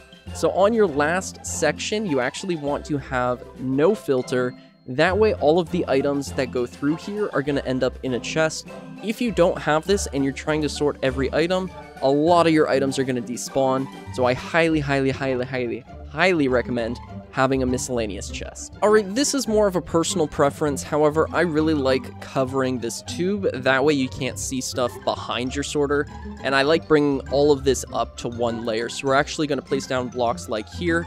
Actually, these are necessary. I'm more so talking about this too. I like wrapping blocks all the way around the tube, so that way all of the items are nicely contrasting with whatever block I use, in this case, gray concrete. But again, this is very much just up to you. This is all decor, so I'll do that off screen. Up here, though, these blocks are necessary because this is going to be where we actually run the items. So go ahead and break these glass blocks now. We don't need these. And we're going to place down glass right here. And that is going to keep all of the items inside of the chamber. We're going to grab our building blocks now and do the same thing on this side, just run blocks all the way across. And we're going to place down blocks right here. Again, I really like filling this area in, so I highly recommend doing it. And we're going to place down 1 block right there, so that way we can still run water, and we're going to place down a packed ice in this hole. Alright, place down your packed ice in the center here, and then place down a button on that ice. We're then going to grab our water bucket and place the water bucket in this corner. That's going to flow across, and then we're going to place down another water bucket on the other side of this button. So any item that goes in here, I guess it's going to go into the first slot, but if we go ahead and throw in like a red concrete, it is going to go up our tube, and then it's going to get pushed across and picked up by that first hopper, which should put it in here. Actually, nope, it is going to be in here because of the item sorter. Perfect. So now what we need to do is we need to put in our filters so that way we can actually sort out items. But I'm really quick just going to make this look a lot prettier because it's looking a little unfinished right now. And the only thing we have left to do is label the chests and actually make it so it sorts stuff. Alright, the next thing we need to do is get our named items, and these are going to be our filter items. So I just saw Armadillo Scoot, and I haven't seen it before, so this is the item we're going to be using. And you can name it whatever you would like. Of course, I'm a YouTuber, I'm going to go with subscribe, and we're going to name 3 stacks. That should be more than enough. Each filter is going to use 40 filter items.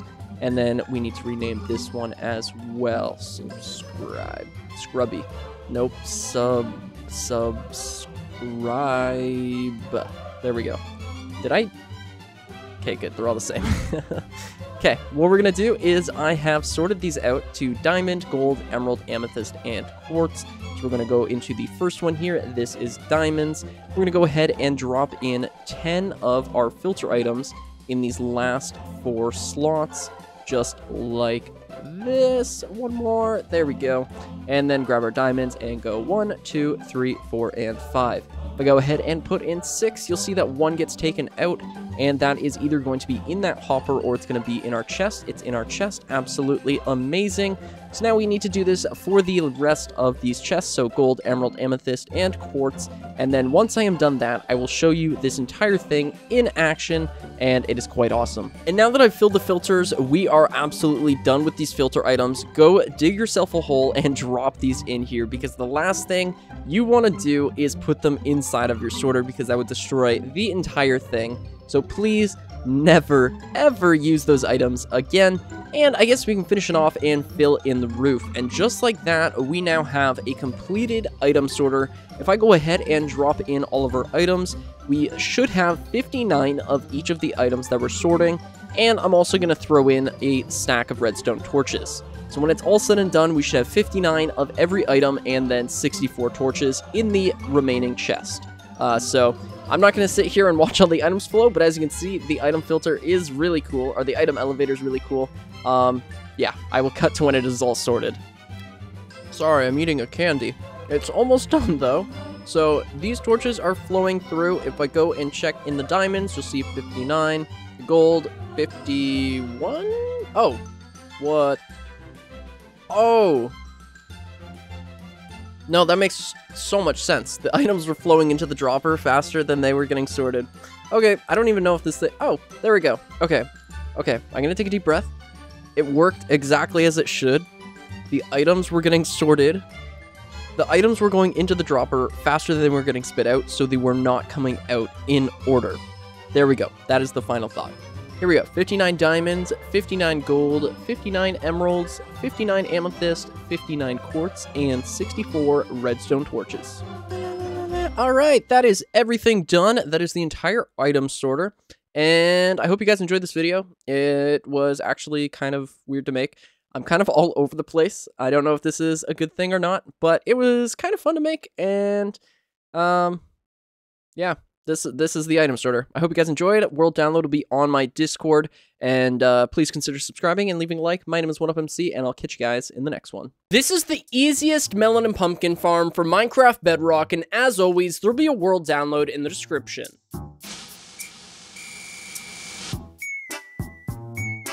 Alright, the first thing we're going to do is grab our building blocks, and we're going to create a perimeter that is a 9x9 square, so the inside square is going to be 7x7. After building your perimeter, we're going to pick a side and mine out this center block right here, and then mine these 3 blocks going through it. We're going to place down a double chest peeking out of the perimeter, and then run a hopper into that chest. We're then going to come over to this side right here, or the other side, it doesn't matter, and we're going to dig down 2 blocks and place down a redstone torch. We're then going to come diagonal of the hopper, whichever side that you made this torch, we're going to do it on the same side. So if you place your torch over there, we're going to do it on this block, but because I placed it here, we're going to do it right here. We're going to mine down 2 blocks, and we're going to do this for the next 5 blocks here, going all the way to this end, leaving that last strip of blocks. We're going to place down 5 redstone torches underground now, and replace the blocks on top. Then we're also going to grab another redstone torch and go diagonal to the other side of the farm, mine down 2 blocks, and place down a redstone torch. We can go ahead and cover up both of these now, and grab your powered rails. We're going to place down a powered rail every single place that there is a redstone torch. That would be right here, and then these 5 blocks going across, and then this block right here. We're now going to grab our rails, and we're going to connect everything up in a giant snaking pattern like this. And if you're having issues with your rails like I did here, it's a lot easier if you go ahead and place these afterwards. We're going to go ahead and replace all of these just like that. Rails are really annoying, so just find a pattern that works for you. I find that placing the powered rails second along with the rails does help the giant rail issue. But we're just going to go through here and finish this off. And again, we're going to do every powered rail everywhere that there is a redstone torch.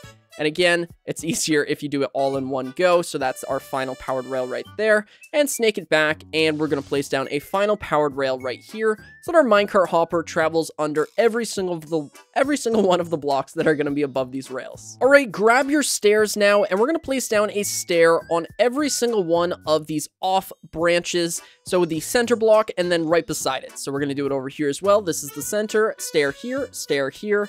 Same thing on this side, stair here, and same thing on this side, just like that. And it should look pretty symmetrical at this point.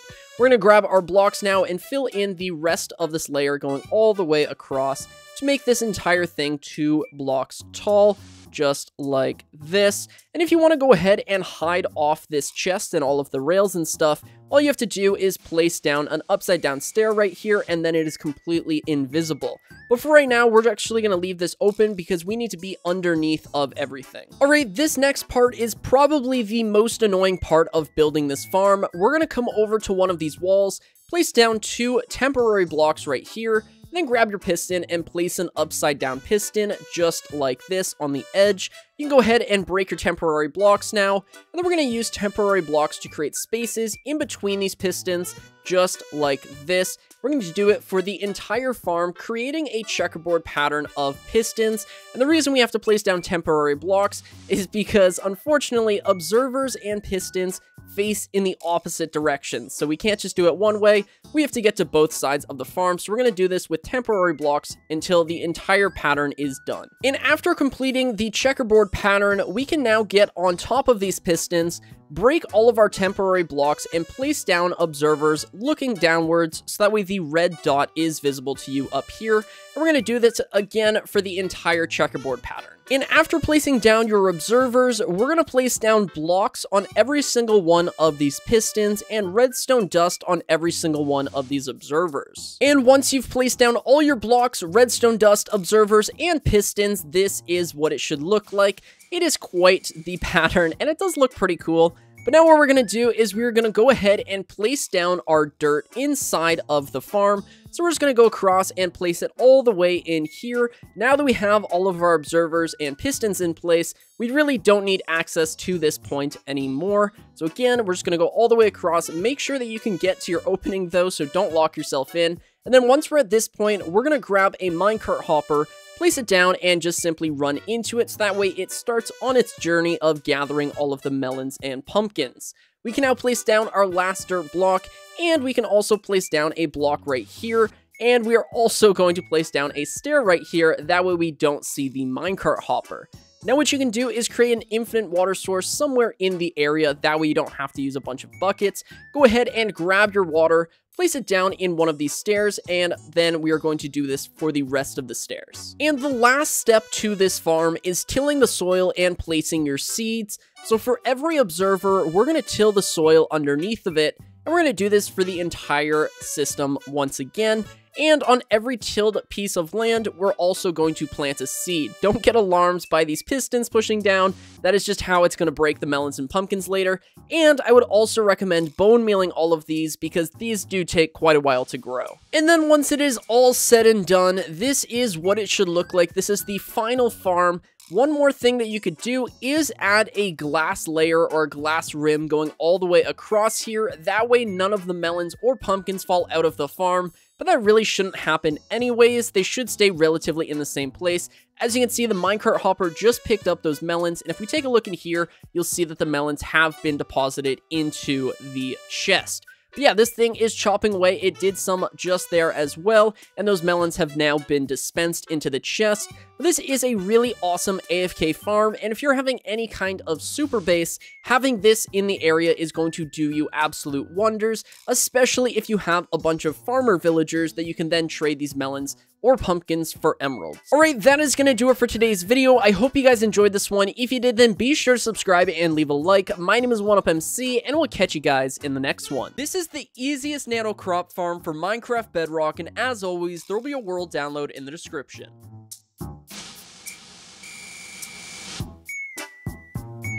Alright, the first thing we're going to do is grab a sticky piston and place it facing upwards, and then we're going to set down a lever on the front of the piston, and this is going to be the front of the farm right here.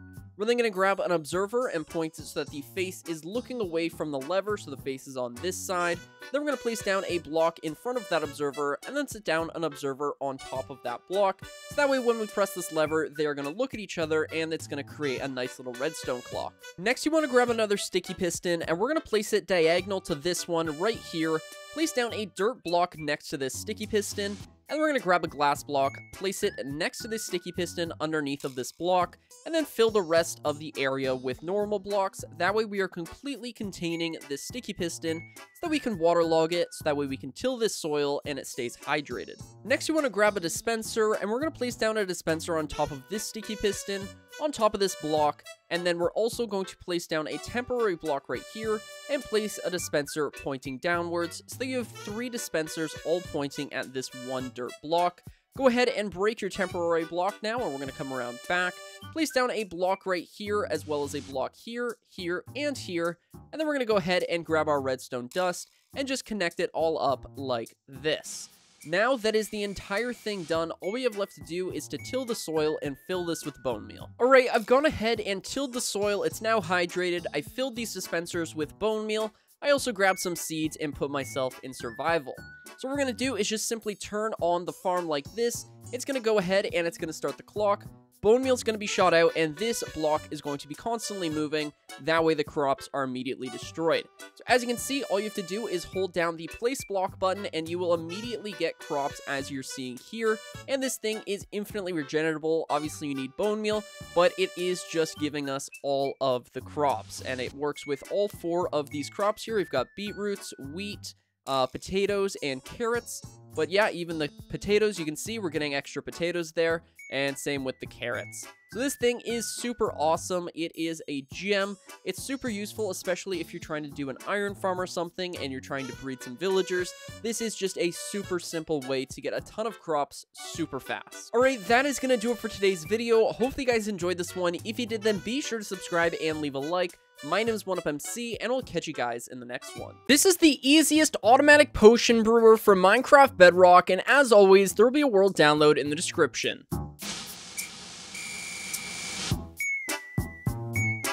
The first thing you want to do is find a 3x3 area to build the farm in, and then we're going to place down a barrel here, run a hopper into the back of the barrel, and then place a brewing stand on top of the hopper. Now this is going to be where all of the fully brewed potions are going to end up. Next, we're going to grab our hoppers again and run a hopper into the brewing stand, and then we're going to place down a barrel on top of the hopper. Now this is going to be the barrel where all of your water bottles are stored, so make sure that thing is always stocked up. We're going to grab our hoppers again and run a hopper into that brewing stand, and then a hopper running into that hopper, just like so. Grab your sticky piston now, and we're going to place down a sticky piston next to the barrel, pointing in the same direction as the brewing stand, and then place down a redstone block in front of that sticky piston. Place down a temporary block right here, and then a sticky piston. Go ahead and break your temporary block now, and place down another redstone block. We're going to come up here now with our droppers. We're going to place down a dropper on top of that redstone block so that's pointing into the hopper, and do the same thing right here so you have 2 droppers both pointing towards these 2 hoppers. We're going to place down a temporary block right here and grab a dropper and point it upwards into that hopper, break the block, and finally come on this side and place down a temporary block right here, and then place down a dropper on that block, again pointing into the hopper. Break the temporary block now, place down a block on top of the sticky piston, and then a button. And that is the entire farm built. Now I'm going to show you how to stock this thing up and how to use it. Alright, I'm going to show you how to make a full strength invisibility potion, but this is going to be a guide for making any potion, so let's get into it. First things first, this is your water bottle barrel, so this is going to be where we empty out all of our water bottles. Just fill this thing up. Make sure that everything inside of this device is fully stocked, that way you have no weird hiccups. Next, we're going to go to this dropper next to the button. This is going to be your nether wart dropper, and it's always going to be your nether wart dropper. This is the first dropper that goes off. We're going to come over here now, and this dropper on the edge on the side, this is going to be the first ingredient that you want going into your potion. So we're making an invisibility potion. So the first thing that goes into it is a golden carrot. We're then going to come down here and we're going to go ahead and place down our fermented spider eyes as our second ingredient. So this is your second ingredient dropper. And then this dropper right here is going to be your type of potion determiner. So this is going to be where you put your glowstone powder or your gunpowder or your redstone dust, drop it in there. And then we're going to come down here, go into the brewing stand, and we're going to go ahead and place down our blaze rod. That way it has the fuel so it can actually brew things. So what we're going to do is go ahead and press the button. It's going to drain out any potions that were in there, in this case just water bottles. Go ahead and grab those water bottles and put them back. You're only going to have to do that once when you first start the farm. But as you can see, it's brewing away. We've got the nether wart going in there. If we check the hopper, it's in order: golden carrot, fermented spider eye, and then redstone dust. So when this is all said and done, we're going to have invisibility for 8 minutes, and those are going to be the potions we're making. And then once the potions are made, we can go ahead and press the button again. It's going to drain them out, and then it's going to try and make another potion. So I'll just wait for that to happen. And just like that, the potion system is done. We've got our invisibility potions inside of the brewing stand. But this is the glorious part about it. Let's say that you have a fighting arena, and you just want to be able to grab some potions on the go.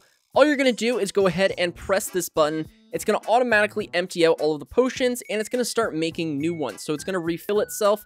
So here we have our invisibility potions, and as you can see, it's going right back to work so that way you have more potions, because of course you're going to be using these ones. So whenever you take potions from here, make sure to press the button, go out, and when you come back, you're going to have more potions ready for you in the brewing stand. Press the button, grab your potions, leave, have more potions. It really is a nice little system, and again, the best use cases for this is, in my opinion, say you're going on a mining journey and you want to have night vision potions. Having a bunch of these set up would be super useful, or again, if you had like a fighting arena, it would also be super useful in that context too. But that is going to do it for today's video. Again, this world will be available for download. I'll go ahead and label all of the dispensers as well. So hopefully you guys enjoyed this one. If you did, then be sure to subscribe and leave a like. My name is 1UpMC, and we'll catch you guys in the next one. This is the easiest wool farm for Minecraft Bedrock, and as always, there'll be a world download in the description.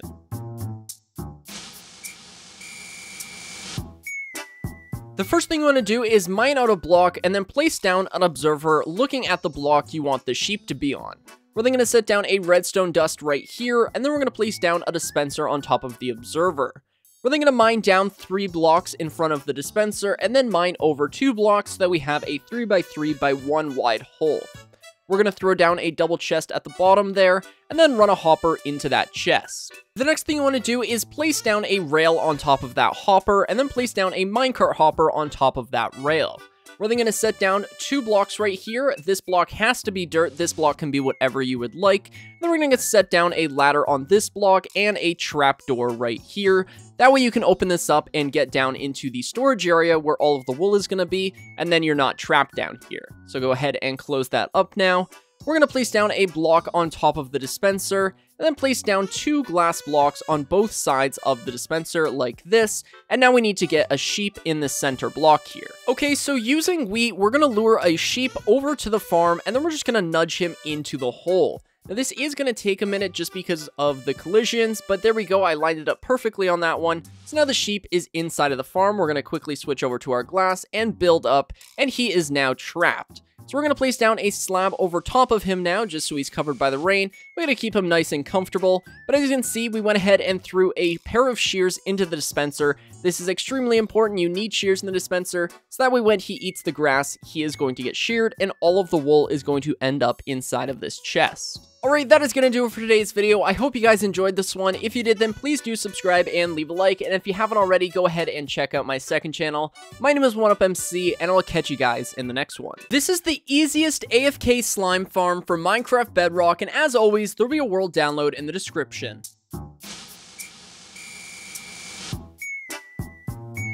Alright, the first thing we're going to do is head on over to chunkbase.com to find out where our slime chunks are. So each of these green dots is a slime chunk. If you're playing on Bedrock Edition, then the slime chunks are the same for every seed. But if you're on Java Edition, then just type your seed up here and it'll show you where the slime chunks are. Alright, so I've gone ahead and lined myself up with a chunk border here, -368, -128. This is a slime chunk. So if you look at the Y value, we are on Y level 78. We're going to mine all the way down to Y level 39. After you have mined down to Y level 39, we need to clear out the chunk. So we need to add 15 to both of our Z and X coordinates. So as you can see, if we mine in this direction, the number grows. And if we mine in this direction, the number grows as well, which means that this is our chunk right here. So we're going to mine this out so that it is a 16 by 16 by 3 wide hole.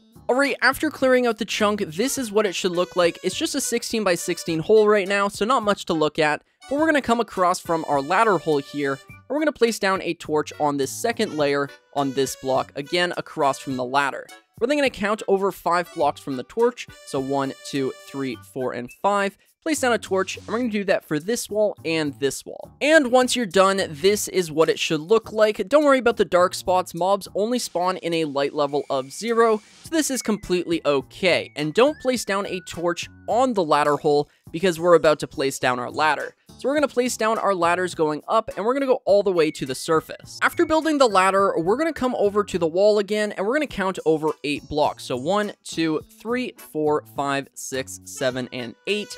We're going to go ahead and punch out these 2 blocks and the blocks to the right of it, so we have a 2x2 hole on the floor here.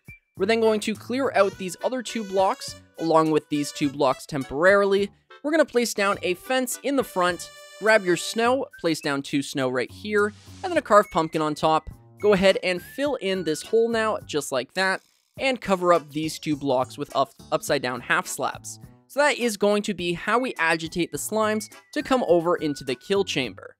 After building this, we're going to mine out these 3 blocks right here, and these 3 blocks right here, and then finish the rest of the hole, so that way all of the slimes are going to fall down to the bottom where the kill chamber will be. And speaking of that kill chamber, that is exactly what we're going to build after you have built all of the layers that you want. So the exact same thing we did up here, except as many times as you want. So in my case, I did it 3 times. I think 3 layers is the perfect amount, so we're going to go ahead and build the kill chamber now. At the bottom of your farm, you should already have this 1 deep hole mined out. So what we're going to do is we're going to mine down 3 blocks, 1, 2, and 3, and then clear out the rest of the hole to be 3 blocks deep. After we have mined this out, we're going to make our rail system for the collection system so that we can have all of the items be picked up by a minecart hopper. So what you want to do is against the wall with all of your snow golems, we're going to mine out these 2 blocks right here, and then across from it in this corner, we're going to mine this block and place down a lever.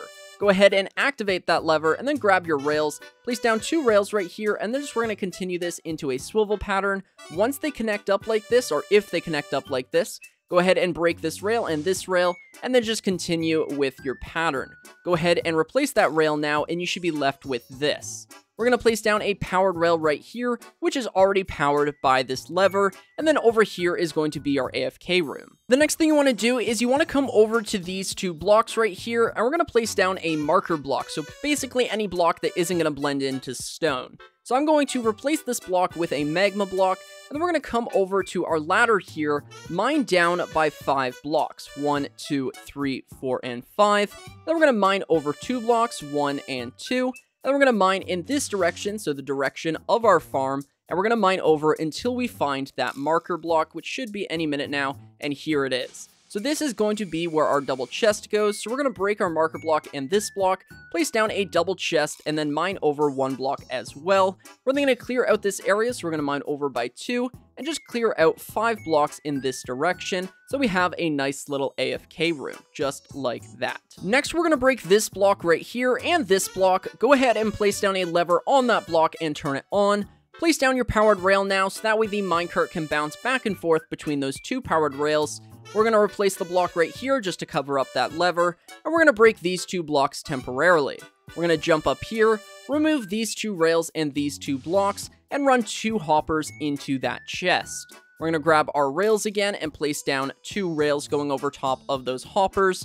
Then we can go ahead and grab our magma blocks and cover in this area with magma blocks again, leaving our temporary hole open so So we can fill this in. So we should have 12 magma blocks here, and then we're going to place the block back here, and we're going to place down 2 upside down stairs above the chest. That way we can access it. And one of the last things we need to do is light up our AFK area. So I'm going to place down a torch in the center of the room, and I'm going to be honest with you guys, the only reason this is a 5x3 is so that that torch looks good in the center of the room. You can make this place look like however you want, but we're going to place down a torch in this corner right here as well, and we're going to connect up our ladders, that way we can get in and out of the farm. Now you might be wondering, where are all of the slimes? I've spent all this time mining it out. Well, the slimes aren't going to spawn unless you get far enough away. So what we're going to do is we're going to mine 24 blocks over away from the chunk, so that way slimes can spawn. So this chest counts as 1 block, so 1, 2, 3, and 4. So from this wall, we're going to mine over 24 blocks, or 20 blocks, 20 blocks from this wall. And once you're done, this is what it should look like. I always like adding a little 3x3 at the end here. If you want to throw in a chest to empty your inventory and maybe a door so you feel safer, go right ahead. That's probably a good idea. But all you have to do now is stand on this torch block. This is 24 blocks away from the chunk. We're going to sit here in AFK, and we're going to AFK for about 10 minutes, and I'll show you how much slime we got. It's going to be a little bit difficult to collect slime when there's no minecart hopper, so go ahead and place down a minecart hopper, and it's going to go around in circles. Place your block back and go back to your AFK room. It is not my day. We're going to stand here, and again, we're going to wait for 10 minutes. Alright, it's been about 10 minutes now, so let's go ahead and check out what we've got. I'm expecting to have a good bit of slime in this chest.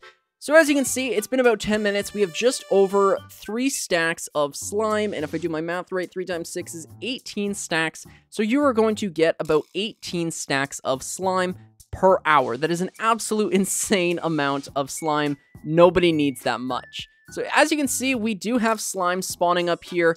I think that guy was climbing the ladder. Oh, okay, it appears they are all climbing the ladder. Well, if you want to replace that ladder with scaffolding, that would also work. I've never seen that before. That did not happen in my other world, but yeah, as you can see, we do have plenty of slimes on each of these layers. Obviously, since I've come back, they're going to stop spawning. But if I went back to AFKing, I would get a lot of slime. Alright, that is going to do it for today's video. I hope you guys enjoyed this one. If you did, then be sure to subscribe and leave a like. And if you haven't already, go ahead and check out my second channel. It'll be on screen and in the description. And also, this world is available for download on my Discord, so go ahead and join that. But my name is 1UpMC, and I will catch you guys in the next one.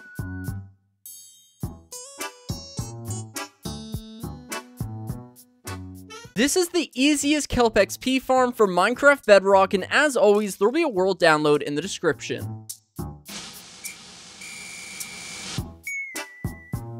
Alright, the first thing we need to do is find out where our chunk border is, because this farm needs to be built inside of a single chunk or it won't work. So in order to do that, you need to find a set of coordinates that are divisible by 16. So right here, -384 and -80 are both divisible by 16, meaning that this is the corner of a chunk, or a chunk border. We're then going to go ahead and place down a sunflower here, and because sunflowers always point east, we're able to know that the chunk goes in this direction and in this direction, so to the front of the sunflower and to the right of the sunflower. After finding out where your chunk border is, we're going to build 8 blocks over from this block, so 1, 2, 3, 4, 5, 6, 7, and 8, and then 2 blocks up, 1 and 2. Go ahead and place down a block here, then we're going to grab a redstone repeater and point it away from the edge of the chunk. We're then going to place down a redstone torch on this side of the block, a block on top of that redstone torch, a redstone dust, and then another block right here. And that's going to create a redstone clock, and this is actually how we're going to be powering the farm. We're then going to go ahead and place down a lever on this block right here, or the front of the farm. Go ahead and turn it on, that way the clock stops, that way it's not constantly ticking while we're building the farm. Next, you want to expand this redstone trail, so we're going to place down 2 redstone dust and then 4 blocks right here. Place down 4 redstone dust on top of those blocks, and we're going to come around and place down 4 sticky pistons on all of those redstone dust, just like this, leaving a 1 block gap underneath of those pistons. We're then going to grab our blocks and place down 4 blocks, 1 block in front of the piston face. Then we're going to go ahead and place down 4 sand blocks on top of those cobblestone and 4 sand blocks on top of those pistons. We're then going to go ahead and mine out these 4 blocks that is 1 block away from the cobblestone, and then we're going to go ahead and mine out these 2 blocks as well. Go ahead and place down a double chest right here, and then run 4 hoppers into that chest. Then we're going to place down our smokers on top of those hoppers. And then we're going to run hoppers into the backs of these smokers now, just like this, going across. We're going to do the same thing on top of the smokers, just like so. We're going to place down 2 double chests going across this bottom set of hoppers like this.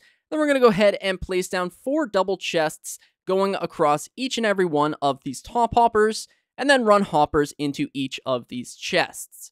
Now I'm going to quickly explain what this is doing. These hoppers are going to collect the kelp, put them inside of these double chests, which is going to feed it into the smokers. These double chests are actually for your fuel, and then this chest is going to spit out all of the dried kelp. The next thing you want to do is place down 2 blocks on top of each of these pistons, and then we're going to place down 4 pistons in a line with the piston faces pointing towards the sand. We're then going to grab our blocks, and we're going to build over 4 blocks from this sticky piston, so 1, 2, 3, and 4. And we're just going to go all the way up to the same level as this piston up here. We're going to do the same thing on this side, 1, 2, 3, 4, and do the same thing, just build all the way up to that piston layer. And when it's all said and done, we're going to thread down another layer of blocks going all the way around on the top. So it should look like this when you're done. We're going to come around back to the farm, and we're going to place down 2 blocks right here, and then a redstone torch. Place down a block, a redstone torch, block, redstone torch, and then place down 5 redstone dust. 1, 2, 3, 4, and 5. So that goes all the way over to this last block. If you've done everything correctly, then your piston should not be on right now, but if we went ahead and turned on this lever, you'll see that both the sand is glitching and also those pistons are activating. The next thing we're going to do is place down a 2x4 of glass on this first block of the chest, and then we're going to place down 4 blocks on top of that glass layer and fill in the area above the hoppers. We're then going to grab our trapdoors and place down 4 trapdoors on these blocks with the redstone dust, just like that. Go ahead and open them all up and then waterlog each and every one of those trapdoors. Go ahead and place down your kelp now, and that is the entire Kelp XP farm completely done. I'm just going to go ahead and load this up with coal or some sort of fuel source, and we can get it going. Alright, I've gone ahead and loaded this thing up with fuel, and there's one last thing we need to do. We need to place down 4 levers on each of these smokers. That way, after we've been using this thing for like 8 hours, we can go ahead and lock the smoker, collect the XP, and then we can go on our merry way. The main reason why you would build this is so that you can get dried kelp blocks for a really awesome fuel source. XP is kind of just the bonus here. But as you can see, when we go ahead and turn this lever on, we are automatically zero-ticking that kelp. If you look in these chests, you can see it popping through. All of these smokers are cooking up. I went ahead and threw dry kelp blocks as the fuel source, and that is the awesome thing about this. We are generating dried kelp faster than we are burning it, meaning that we have an infinite fuel source right here, and dried kelp is a really awesome fuel source because it allows you to smelt up to, I believe, 18 items. Alright, that is going to do it for today's video. Hopefully you guys enjoyed this one. If you did, then be sure to subscribe and leave a like. If you haven't already, go ahead and check out my second channel. It really would mean the world to me. With that said though, my name is 1UpMC, and I will catch you guys in the next one. Also, a really super important note, when you leave your world, make sure to turn off your farm. If I just exited the world like this, there's a really good chance that my farm would break. So it's super important that you turn it off before you leave the world, or before you leave the area. This is the easiest villager breeder for Minecraft Bedrock, and as always, there'll be a world download in the description. Alright, the first thing we're going to do is find a place to build the villager breeder and make sure it's at least 150 blocks away from all other villagers and villages, and especially iron farms. Make sure it's at least 150 blocks away from iron farms, that way you don't accidentally break your iron farm. After finding a place to build the villager breeder, we're going to dig out a 3x3 hole and then dig down another layer so that we're left with a 3x3x2 deep hole. After doing that, we're going to place down a temporary block in the middle and a building block on top of the temporary block. Go ahead and break that temporary block, and then place down 4 trapdoors going around the center block. The next thing you want to do is place down 4 temporary blocks on top of this block, so 1, 2, 3, and 4 blocks like this. We're going to go ahead and break this third block now and place down an upside down dropper, so just climb across on your trapdoor, place down your upside down dropper, then we're going to grab our composters, place a composter on both sides of that block, and a glass block on the back. we're going to get the villager in here, and then we're going to place down the glass blocks. So for right now, we're just going to leave it. All right, the next thing you need to do is transport 2 villagers over to your villager breeder, and after doing that, we're now going to put them inside of the chamber. So the first thing you want to do is remove these 2 temporary blocks, and then we're going to remove this trapdoor temporarily, replace it with a building block, and then place down a rail. Leave this center block without a rail, that way they actually disengage with the rail when they're inside of the chamber. We're then going to go ahead and push this first villager into the chamber just like that. We're then going to place down a temporary block on one of these composters, place down a slab right here upside down, go ahead and break your temporary block now, and we're going to also break his minecart. So now he is inside of the hole. We're now going to do the same thing with the next villager. We're going to push him into the area, go ahead and break his minecart as well, and we now have 2 villagers inside of our chamber. Now we're going to break this rail and the temporary block, replace the trapdoor that we placed down earlier, and now we can go ahead and open all of these up. And just clean up your area and get rid of any rails that you use to get the villagers inside of the chamber. Alright, after villagers are inside of the villager breeder, we're then going to place down a temporary block above this trapdoor, then we're going to break this block and replace it with a piece of glass. Go ahead and break that temporary block, and if you haven't already, throw down a torch on the block the villagers are standing on. I actually can't break the torch because the villagers are in the way, so yeah, place down a torch on this block right here. We're then going to fly up here or climb up here and wrap a bunch of blocks around the dispenser to create a 3x3 platform. Go ahead and break your temporary block here and place down 4 beds in a circle just like this. You can see that they linked up to those beds, so now they are ready to breed, and the 2 extra beds are so that they actually have room to grow the village. We're then going to go ahead and break this middle block right here, place down a lever on that dropper, and this is how we're going to feed our villagers. Alright, there's one more thing we need to do before we can start breeding these guys, and that's by placing down a water bucket in one of these corners, so the water is flowing down into this corner, so this is going to be where all of the baby villagers end up. Now you have a couple options from here. You can either send your baby villagers away in a minecart, or you can send them through a nether portal, or you can just create a giant water stream. It's really up to you, but it's super important that you get the baby villagers out of here, that way they aren't linked to these beds. And in order to breed villagers, you need to give them food, so we're going to go ahead and throw in 9 stacks of bread into this dropper. That way we can just flick the lever, and then they will get the food, and then they will breed. Now, an important note is I went ahead and put bread in here, and there's a very good reason for that. In order for villagers to breed, they need to have 12 points of food, and bread is worth 4, whereas everything else is only worth 1. So carrots, beetroot, or potatoes will only give you 1 point of food, whereas bread will give you 4. So bread is the superior breeding food, but if you don't have that, that is perfectly okay. You're just going to need to give them more food.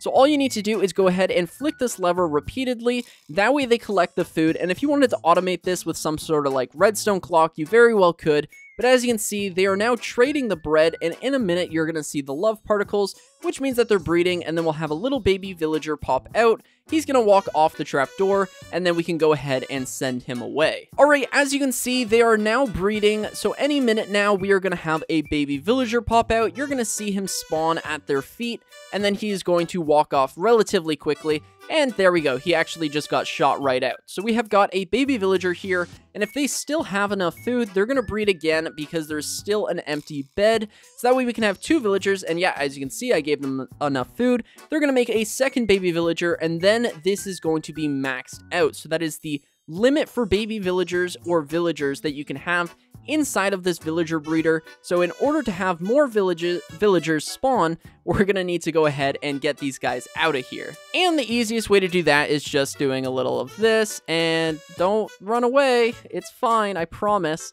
We're going to go ahead and kill that guy off too. And as you can see, they are breeding again, so in an ideal world, you wouldn't be killing your villagers because that's kind of meaningless, but you would be transporting them away to somewhere far away where they unlink from the beds. Alright, that is going to do it for today's video. I hope you guys enjoyed this one. If you did, then be sure to subscribe and leave a like, and if you haven't already, go ahead and check out my second channel. It'll be on screen and in the description. With that said though, my name is 1UpMC, and I will catch you guys in the next one. This is the easiest cobblestone farm for Minecraft Bedrock, and as always, there will be a world download in the description.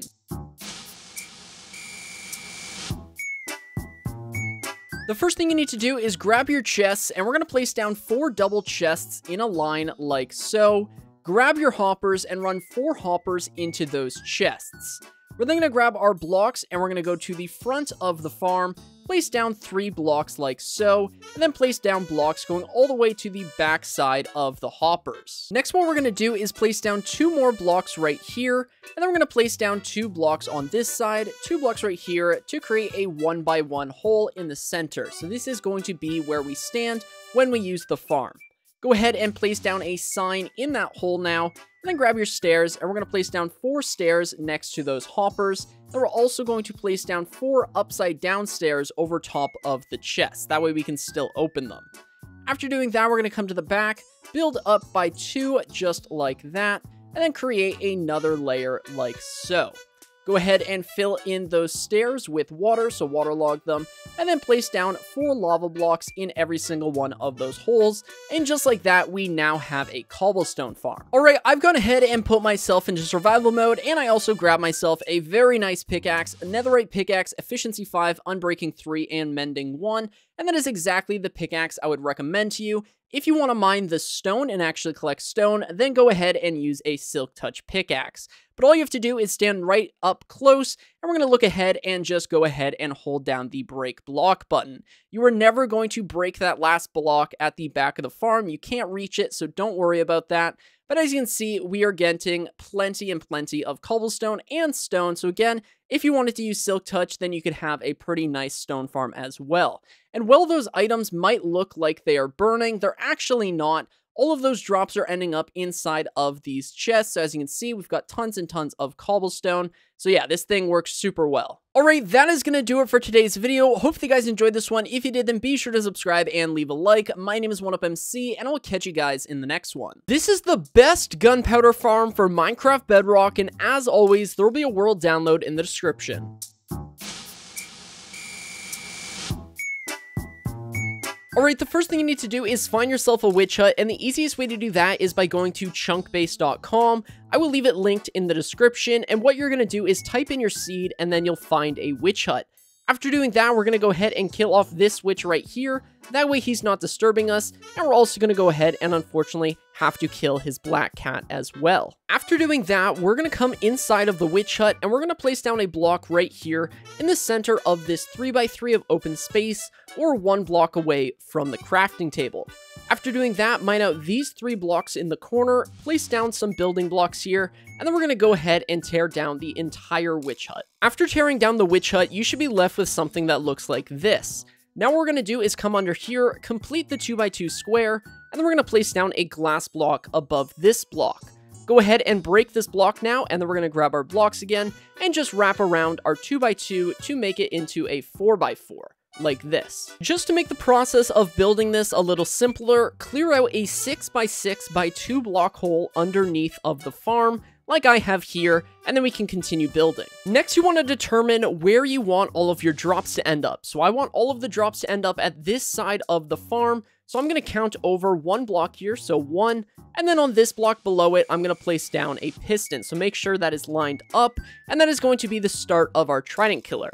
So in an alternating pattern, we're going to place down a piston here, here, and here, leaving us with a 2x2 in the center right here. And since I wanted this to be the front of the farm, we're going to go ahead and dig out this block right here, and this is going to be where the storage system is. From this hole, we're going to dig down 2 more blocks like so, run a hopper into that block right there, and then we're going to set down a rail on that hopper, and then a minecart hopper over top of that rail. We're going to come on this side of the piston now, dig out these 2 blocks right here, and create a staircase down until we're in this area. So this is going to be where we place down our chest, so place down a chest right there, and a chest on the floor just like that. Go ahead and place down an upside down stair above the chest, that way you can open it, and this is again where all of the drops are going to end up. We're now going to place down a block right here, and a block right here just to make it flush, and then we're going to come up here, break these 3 blocks, replace them with our building blocks, or just leave them as is, and then we're going to continue with the trident killer. Grab your observers now, and we're going to place down an observer looking at the piston, so an observer facing the piston in the corner of the farm. We're then going to do this for every single one of these pistons, going around in a circle like this. So you should have observers looking at the pistons.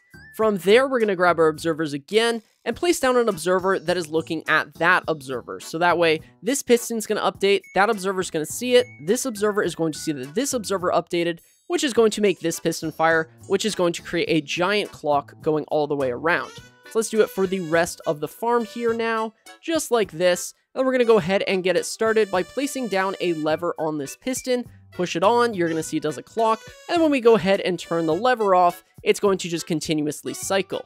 We can now grab a trident and throw it inside of the chamber. Okay, so again, grab your trident, go ahead and throw it at one of those piston faces like that. And then we're going to grab our blocks and we're just going to fill in the rest of this ring just like so. After doing that, we can go ahead and break this lever temporarily, place down a bunch of blocks going all the way around here, just like this, and this is going to make it so that no light is inside of the actual chamber. And then we're going to go ahead and place down the lever on this block right here, turn it on, and that is basically doing the exact same thing that it did earlier. So if we go ahead and take a look in here, you're going to see that that piston is stuck and it's not going on. But if we flip the lever, it's going to continue to push the trident around.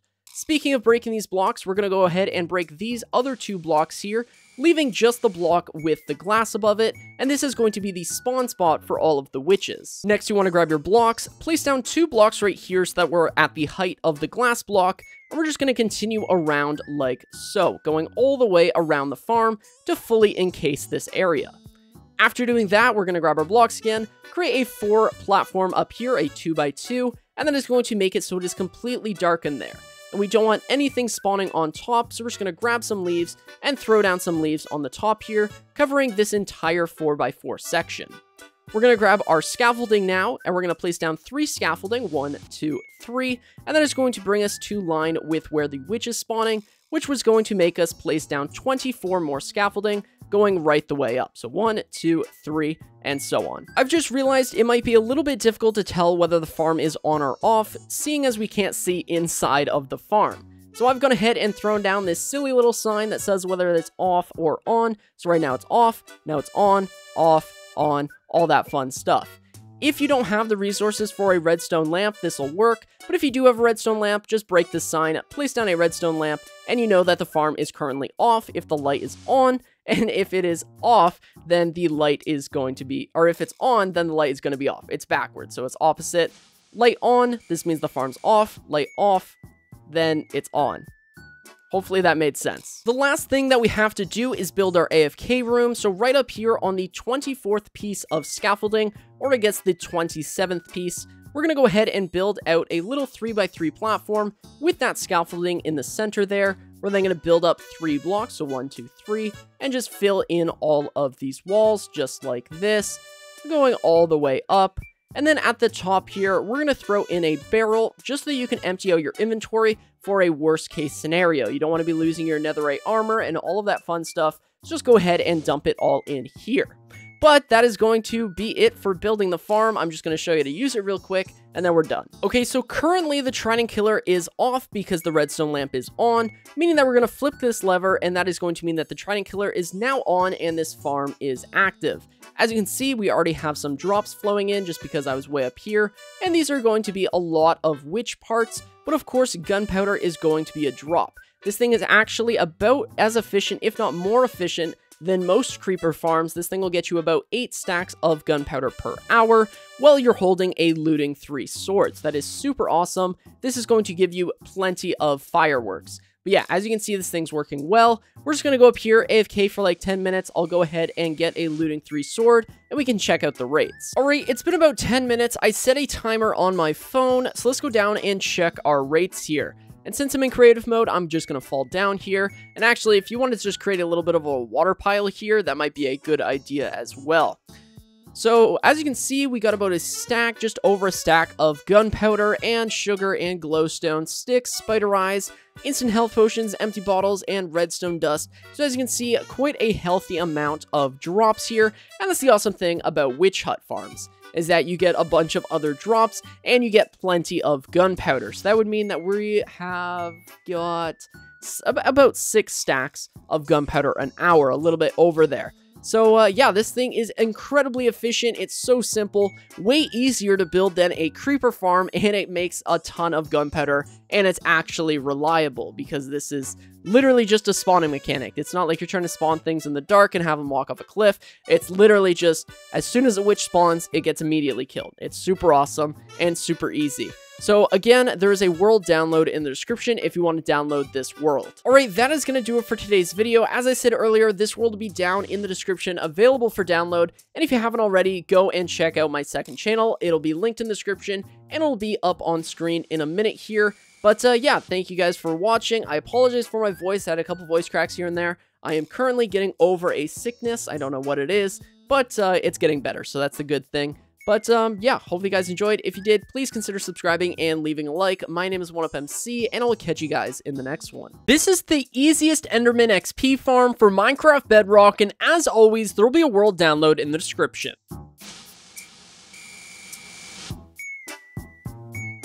Alright, the first thing we want to do is head on over to the end dimension, and then we're going to go ahead and kill the Ender Dragon, a nice and simple task. After killing the Ender Dragon, we are going to build 150 blocks away from the end island using leaves. That way we won't have any Endermen loaded in on the main end island, and this way Endermen won't teleport onto our bridge, and they're all going to be inside of our farm. So again, we're going to build 150 blocks away using leaves. After building out 150 blocks, we're going to grab our chests now and place down a double chest at the end of our bridge. We're then going to set down another double chest on both sides of that double chest, so that we have 3 double chests for storage. We're then going to grab our leaves and place down 2 leaves like this, and then 2 leaves on both sides of the farm, just like so. And this is going to be where we stand while we kill the Enderman. If you want to have some more space, by all means, place down some more leaves, that way you're not on the edge of falling into the void. And if you want to build some walls with leaves, go right ahead. But make sure that everything that you don't want Enderman spawning on is made out of leaves, that way they can't teleport. Next, we're going to grab our blocks, and we're going to place down a block on both sides of the farm, and then we're going to build out by 4 blocks. So 1, 2, 3, and 4. And then we're going to do the same thing on this side, 1, 2, 3, and 4.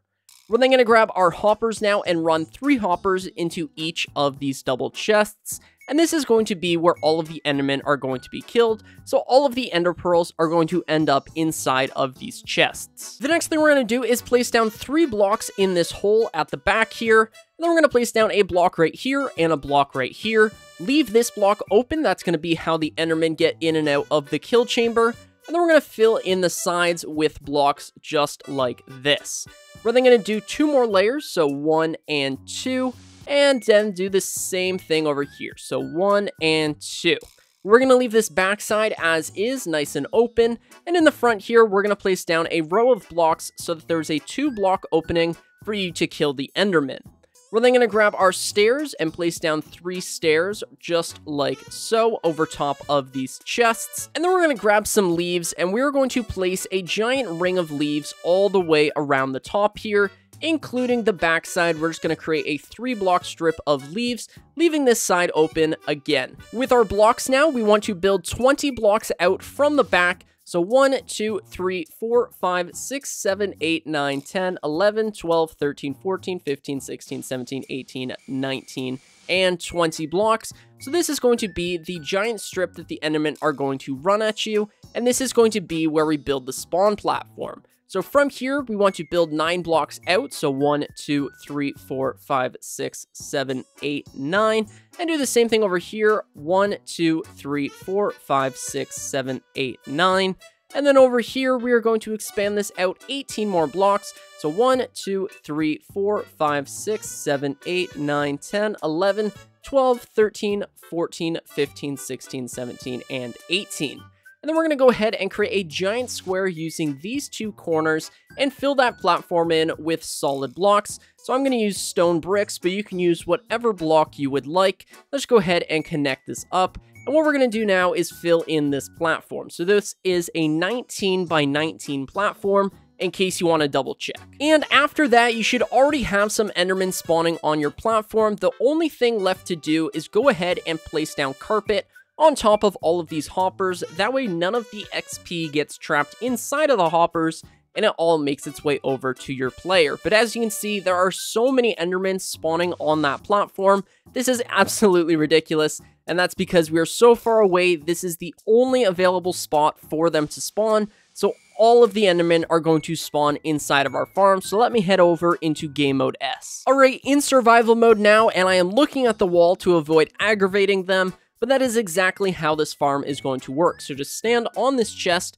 and go ahead and look at all of the Endermen, and then they're gonna run in here. So all you do now is swipe your sword, hopefully with sharpness 5 to make this process a little bit quicker, and of course looting 3 is going to get you more pearls. But all we're gonna do is sit here and farm these guys, and this thing works like an absolute charm. There is a constant flow of Endermen. They are just constantly spawning and running into our little chamber here, and as we kill them, more spawn on those platforms back there, giving us a near infinite supply of Endermen. Like, can you look through there? There are so many Endermen just in this area. And of course, you're going to get plenty and plenty of XP from using this farm. Again, having sharpness 5 would be extremely beneficial. And in fact, I really wish that Bedrock Edition had sweeping edge. That would make this farm a lot more beneficial, especially for Bedrock. This should also work on Java Edition, but I'm not particularly sure about that. But yes, as you can see, there are plenty of Endermen, and this is a very, very easy way to repair your tools or to get levels for enchanting. But as you can see, all of the drops are going to end up inside of these chests, just like this.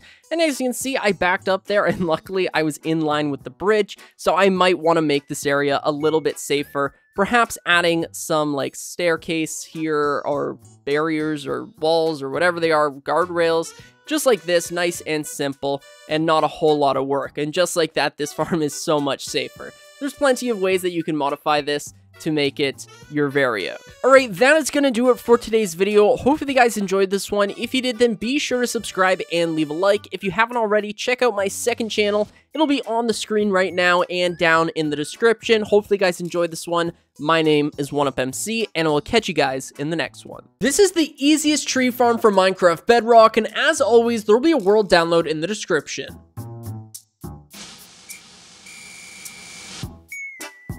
Alright, the first thing you're going to do is find a nice open area to build the farm in, and after you've done that, we're going to build an 18 by 18 square. So the interior of that square is going to be 16 blocks by 16 blocks, and the easiest way to make that square is to build out by 18 blocks, and then build out by 17 blocks, and then go ahead and connect up that square, and the inside should be 16 by 16, and I'm going to do that right now. And after you've built the square, you want to come inside, and what we're going to do is we're going to count over 8. So that is 1, 2, 3, 4, 5, 6, 7, 8. Place down a temporary block right there, and go on this side. 1, 2, 3, 4, 5, 6, 7, 8. Place down a temporary block right there. We're gonna do the same thing over here. So that is 1, 2, 3, 4, 5, 6, 7, and 8 temporary block.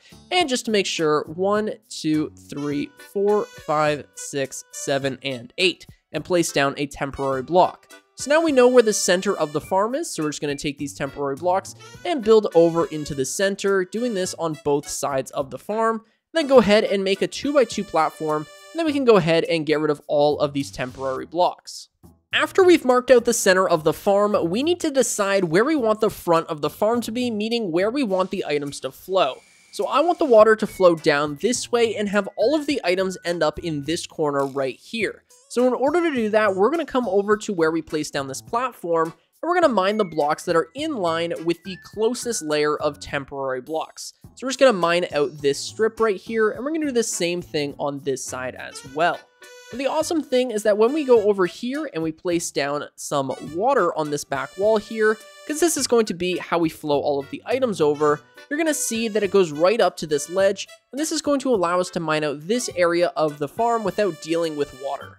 And after you have mined out this area and you have 2 separate layers here, we're now ready to remove this layer of blocks. So we're just going to break 1 block here to continue the water stream, and we're also going to mine the dirt underneath of our platform, and we're just going to keep going across just like this.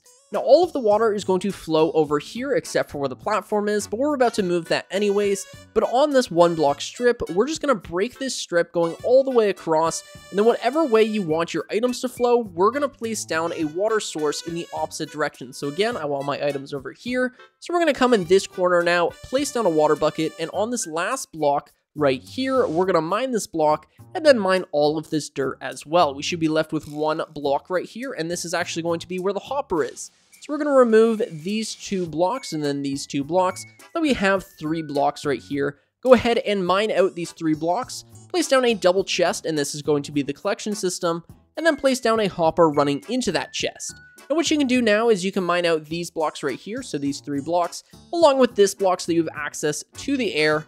Grab your ladders now and place down 3 ladders just like this. That way you can get in and out of the farm and collect all of your drops. If you want, you can place your blocks back here. Those are really just unnecessary, but you can place them if you want. Again, that is going to be where all of the drops end up. Alright, and going back to the center of the farm now, we're going to make the actual platform here. So we're simply just going to place down 4 dirt blocks on top of our temporary blocks here. Go ahead and remove those temporary blocks, and then place down 2 pieces of dirt just like that, with a ladder. This ladder can literally go anywhere on the platform, but this is going to be where we stand when we plant the saplings. Alright, I've gone ahead and put myself in survival mode to show you guys how to use the farm. So all you need is 4 saplings. After you have 4 saplings, you never need to punch another tree again to get a sapling, because this farm is going to do it for you. All you need to do now is place down your 4 saplings, go ahead and bone meal them just like this, and after you have one of these trees, we're just going to mine ourselves a staircase up the tree. Now, the faster your axe, the faster the rates are going to be, because obviously you can mine down more trees. But once we get to the top, we're going to mine this thing all the way down. Now, the awesome thing about this farm is that you're going to get tons of apples, tons of sticks, of course, tons of wood, and tons of saplings as well. And of course, we are never going to miss another drop again, so all of these saplings are going to end up in our collection system, along with all of the wood. So if you were doing this in something that didn't have those water streams, obviously you would lose quite a few drops. So if we get to the top here, all we're going to do is mine our way back down through the center. So we just need to clear out this top area, so mine all of these blocks, mine this block, and then this is the most fun part. Let's just go ahead and collect that wood really quick. Now this is the most fun part. All we're going to do is stand right here and mine our way down just by spinning in a circle. This is always my favorite part about using this method, and it's so simple and it's so fast because you can just keep planting these. Now, because that was the first tree I planted, all of the saplings are going to end up inside of the collection system, like I said earlier, so we're going to have to wait for this tree to despawn before we can use the farm again. But once we get those saplings back, we can plant another tree, and of course, using this tree, we're going to get so many more saplings than just 4, meaning that we don't have to come back here, collect the saplings, and then go back. So this is probably going to give us right around 9 saplings. As you can see, they're falling here, meaning that we could plant this 2 more times, come back to the collection system, and then collect more saplings. And now that the tree has completely decayed, we can take a look at what we ended up getting. So as you can see, we got 14 spruce saplings, meaning that we could probably plant around 4 trees, because I'm sure we would pick up at least 2 saplings while we were planting them. And we also ended up collecting, I think, 2 or 3 extra spruce logs, and of course, the 10 sticks. Now, if we take these, all we have to do now is come back to the farm, and all we're going to do is the exact same mining method. Place down your 4 saplings, go ahead and bone meal them, and after they grow into a tree, now this could not be a more annoying variant.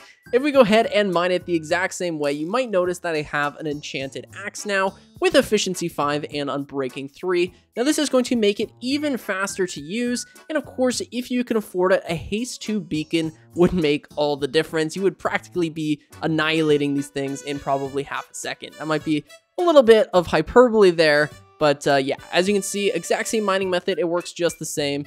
And of course, once we've mined this one down, the awesome thing is since we have so many saplings in our inventory, all we have to do is replant the saplings here, go ahead and bone meal these, and these are going to immediately grow into a tree. And we got another annoying one. What are the odds? So if we go ahead and mine this one, I think you guys get the point. It's a pretty cyclical cycle, but again, if you do this fast enough and with these good enchantments, you could easily get 7,000, maybe 7,500 logs per hour. I don't really know, but yeah, this is quite fast. Alright, that is going to do it for today's video. Hopefully you guys enjoyed this one. If you did, then be sure to subscribe and leave a like. Alongside this farm, I would highly recommend building a Bonemeal Farm, and I have plenty of those on my channel. Just to name a few, I would recommend either a Fish Bonemeal Farm, those things are incredibly efficient, a Kelp XP Farm, those things can use composters and create bone meal, which again is super efficient, and the other option is to just use a very simple skeleton grinder with like those mob spawners. That is another very easy way to get bone meal. But again, hopefully you guys enjoyed this one. If you did, then be sure to subscribe. My name is 1UpMC, and I will catch you guys in the next one. Also, just a reminder, there is a world download on the Discord.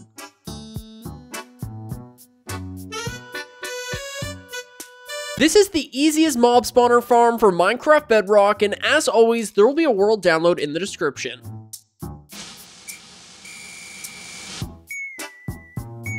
Alright, the first thing you need to do is find yourself a mob spawner like I have here. This is a skeleton spawner, and what we're going to do is go ahead and light this place up and kill off all of the skeletons in the area, and we're also going to loot those chests and get rid of them. After clearing out the room, we want to mine 4 blocks over from the spawner in every direction, so that is 3 and 4. On this side, we're going to mine at 1 block. This side, again, 2 blocks like this to be 4, and then over here, 1 block. And now what we want to do is mine out this entire area to create a giant 9x9 square. And now that we've mined out this area, what we're going to do is we're going to mine these 2 blocks as well, so that we have a 9x9x4 area. And we're going to mine 2 blocks of the floor, so when it's all said and done, you should have a 9x9x6 block area. And after clearing out that area, it should look like this. There should be 3 blocks of air above the spawner and 2 blocks below the spawner, with this one being 3 blocks off the ground.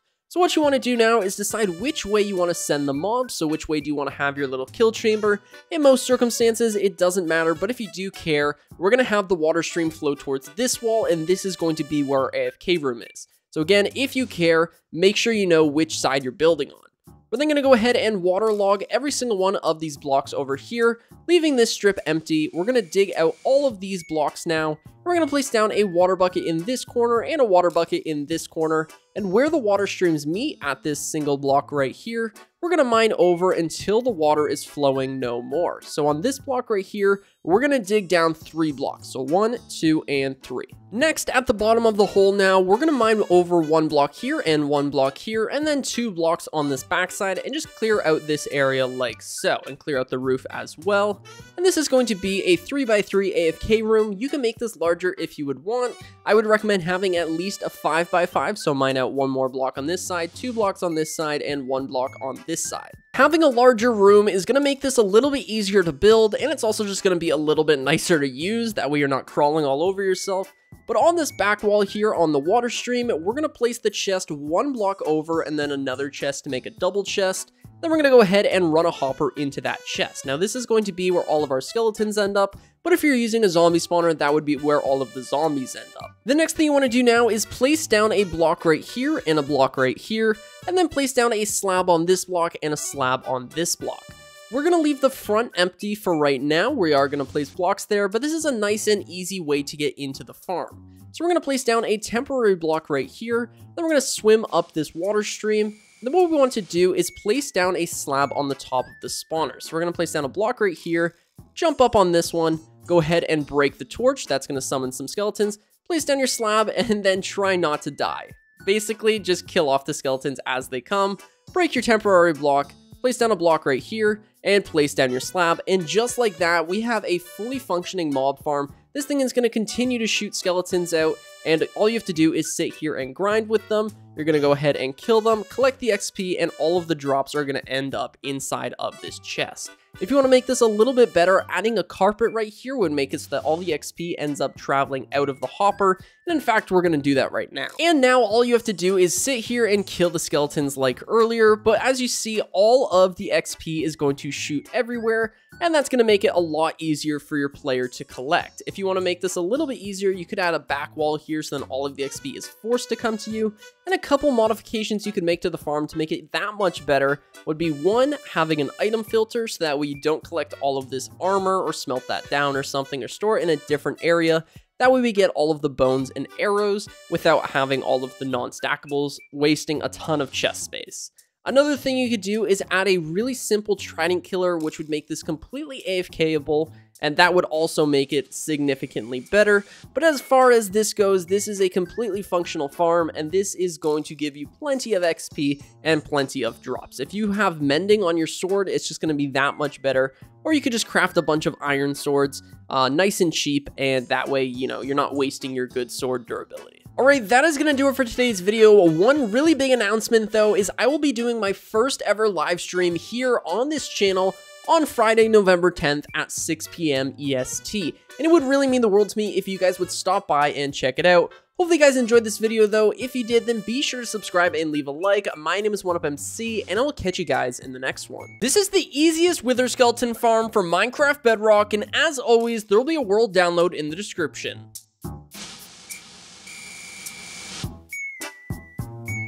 The first thing we're going to do is head on over into the nether, and after doing that, you want to find yourself a nether fortress, and you want to find one of these sections right here where you have the 4 crossroads and then this little structure.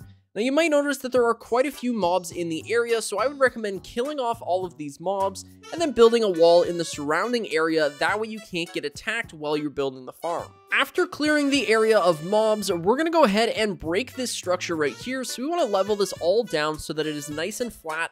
We're just going to get rid of this entire thing. So we're going to break this layer and then all of these roof blocks as well and just get rid of all of this. And after you've cleared out the farm to look like this, we're going to go ahead and in every single one of these corners, knock out these 3 corner blocks just like this in every single one of the corners. And then we're going to go ahead and place down 3 more blocks just like this. So basically, we're just making the area bigger so that we have a nice square. Now, if I'm not mistaken, this is a 7x7 square, but I'll go ahead and count it in a second. And yes, it is a 7x7 square that we are going to be building the farm in. In the center of the square, we're going to set down 2 temporary blocks right here. We're then going to grab our trapdoors, and on this second block on the bottom half of the block, go ahead and place down your trapdoors just like this. Go ahead and place down a slab on top of that second block, and then grab your cobblestone walls or whatever type of walls that you ended up using. We're going to place down a wall right here and then just go all the way around, kind of creating like an outline around those trapdoors. And then on this front side, we're going to leave these 2 blocks empty. Now what you want to do is get yourself a piglin inside of this area. So we're going to go ahead and break these 2 temporary blocks. Now what you want to do is get a piglin standing inside here. Now the easiest way to do that is just go around and find one of the piglins in the surrounding area, put them in a minecart, and then push them in. I'm going to go ahead and just place one down like this. And now what we're going to do is just go ahead and dig out a 2x2 hole in front of this section. That way nothing is able to touch it. He shouldn't be able to touch it even if this is level, but this is going to be how we get the wither skeletons into the kill chamber. They are agitated at the piglin, which is going to make them run over into this square, and then of course we're going to kill them in a trident killer. Now what you want to do is set down an anvil, and we're going to go ahead and name this name tag. We can name the piglin literally whatever we want. This is just so that he doesn't despawn.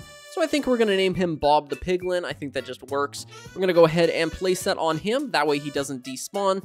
And from here, we can go ahead and just kill off these wither skeletons. That way they aren't in the way. And we should also just kill off anything else. Again, if you had your walls that I recommended you build, then you wouldn't have to kill anything because this area would be nice and clear.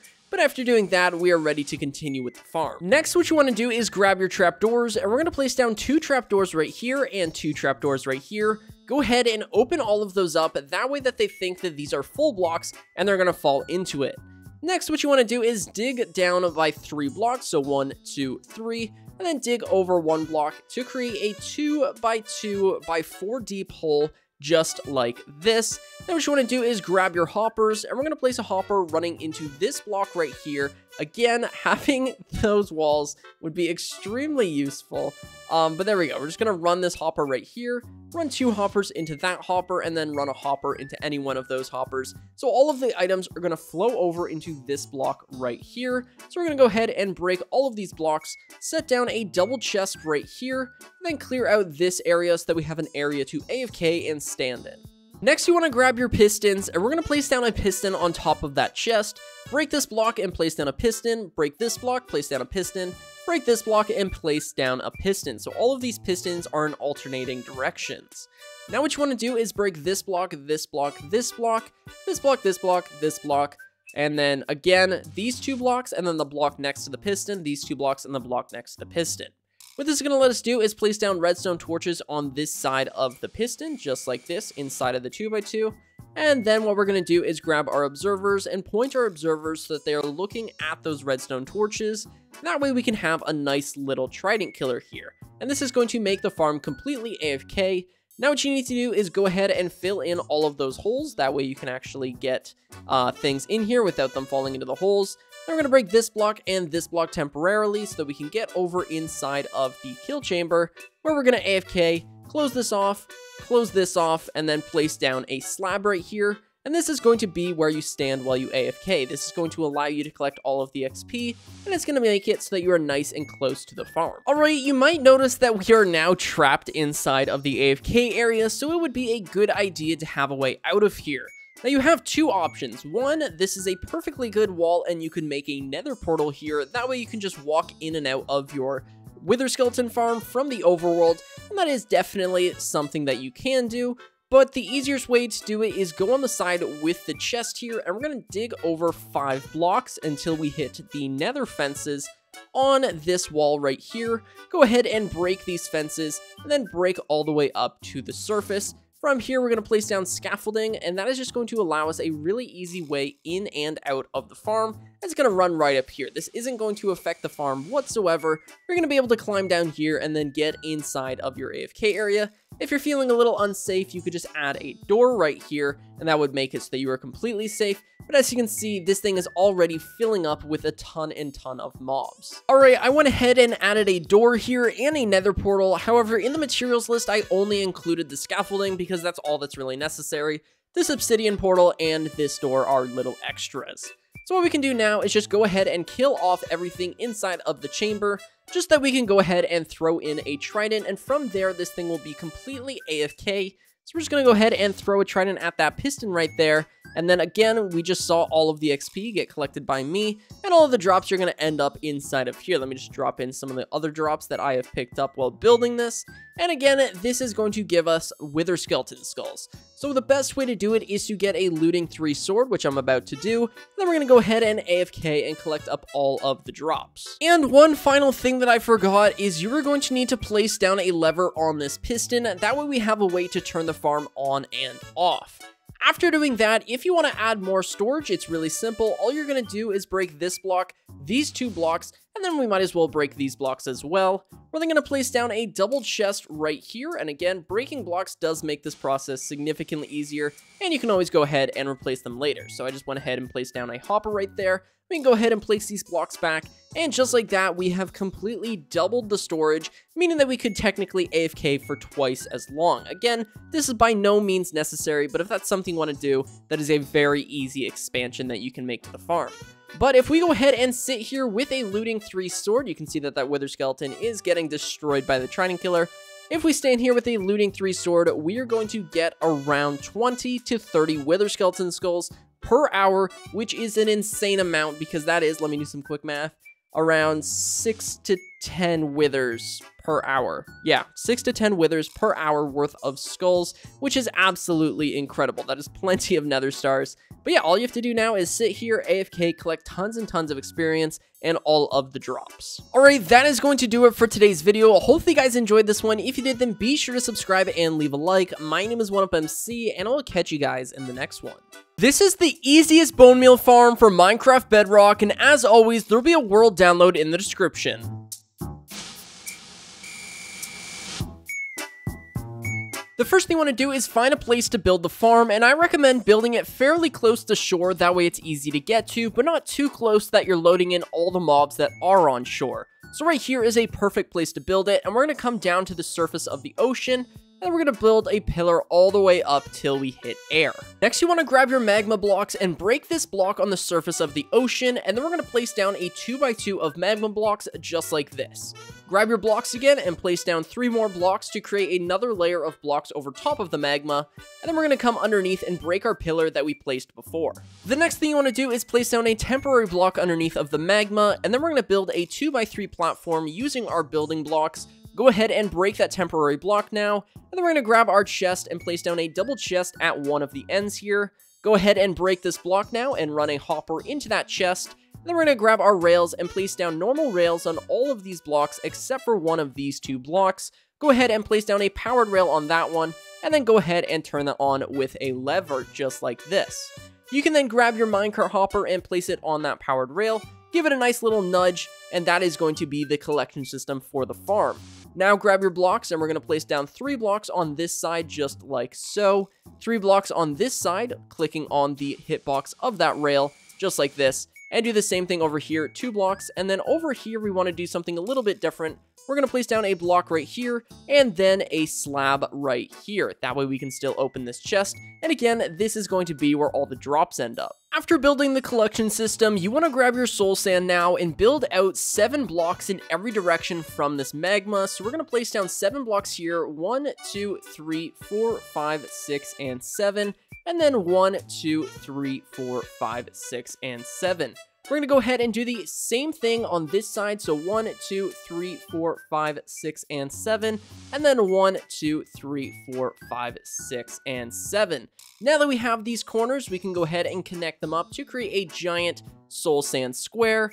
Then we're going to go ahead and fill this in with more soul sand, so that we have a giant soul sand platform. After building the soul sand platform, this is what it should look like, and now we're going to come over here and place down a temporary block, place down a building block on top of it, and break the temporary block. And now we can go ahead and create a giant rim all the way around the platform. After building the rim of the farm, in every corner of the farm, we're going to place down 3 blocks right here, and then place down a stair right here, a stair right here, a stair right here, and a stair right here. And then grab your blocks and place down a block in this corner, and then on top of these 2 stairs. And we're going to do this in every corner of the farm. And once you've done that in every corner of the farm, I want you to go ahead and place stairs on every single one of these blocks, going around to complete the rim. And then we're going to go ahead and place down water on every single one of those soul sand blocks. And the easiest way to do that is just go around and place water on one side of the farm, and then do the exact same thing over here to create a giant pool of water. And these are going to create a bunch of water sources, and you're going to have to go ahead and break these temporarily, just so that you can create, again, the giant water source that's going to cover every single one of those soul sand blocks. That's just going to save you a little bit of time, and then go ahead and place the cobblestone back. And now it's time for the most time-consuming part of this entire project, and that's grabbing your cobblestone slabs, or whatever slabs you have, and placing the slabs on the top side of this block and going all the way across, and we're going to cover every single one of these water blocks. That way we can create water streams on top of these water source blocks. And after placing slabs on every single one of those water blocks, this is what it should now look like. And now what you're going to do is grab your water bucket again, and be very careful when you place the water, because if you mess up, you might accidentally turn this entire thing into one big lake, and that is not what we want. So what we're going to do is waterlog every single one of these stairs just like this. And again, do not place a water block on anything that is not a stair, or you run the consequence of, again, creating a giant lake. So we're going to go around, waterlogging every single one of these stairs. And after waterlogging everything, this is what it should look like. You should have a 2x2 of cobblestone blocks in the center like this. Ignore this little visual glitch here, that's all it is. There isn't actually any water on this block.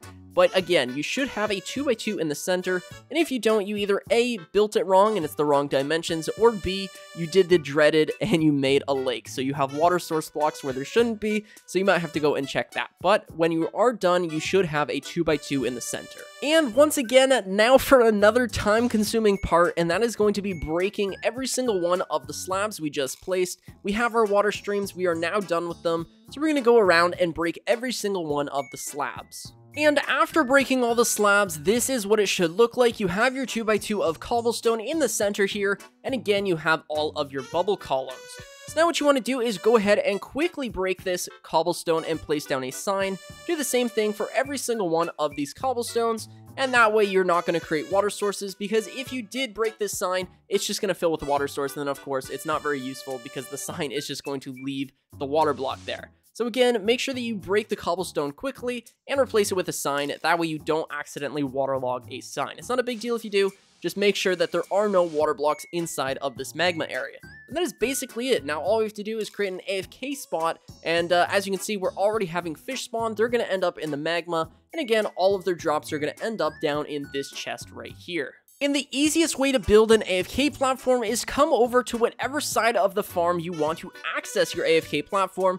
For me personally, I think having it the one closest to shore makes the most sense. So we're going to go ahead and place down a block right here, and then place down 12 scaffolding. So 1, 2, 3, 4, 5, 6, 7, 8, 9, 10, 11, 12.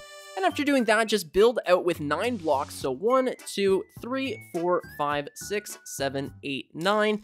And this block right here should put you over top of the magma. And what that's going to do is allow every single one of these soul sands to have an opportunity to spawn your fish in. Now, I would recommend building a little chamber around yourself, that way you don't get attacked by phantoms, but this is going to be where you AFK. Alright, I've gone ahead and made myself a little AFK chamber here, and this is quite simple. I'm not going to include this in the materials list just because you can make this look like however you want. A simple torch and a chest will suffice. This way no phantoms will be able to touch you, and you'll be able to empty your inventory just in case some mobs end up killing you or you starve to death or whatever. On top of that, I also added in these 3 blocks here, which are rather important. So just having these 3 blocks will allow you to swim from the ocean up and climb into your little AFK chamber. And on top of that, I went ahead and added probably the more, this is for royalty. This is an airlock, and what this allows you to do is get all of your drops without drowning. Now, this is not mandatory at all, however, it is a little bit of a peace of mind.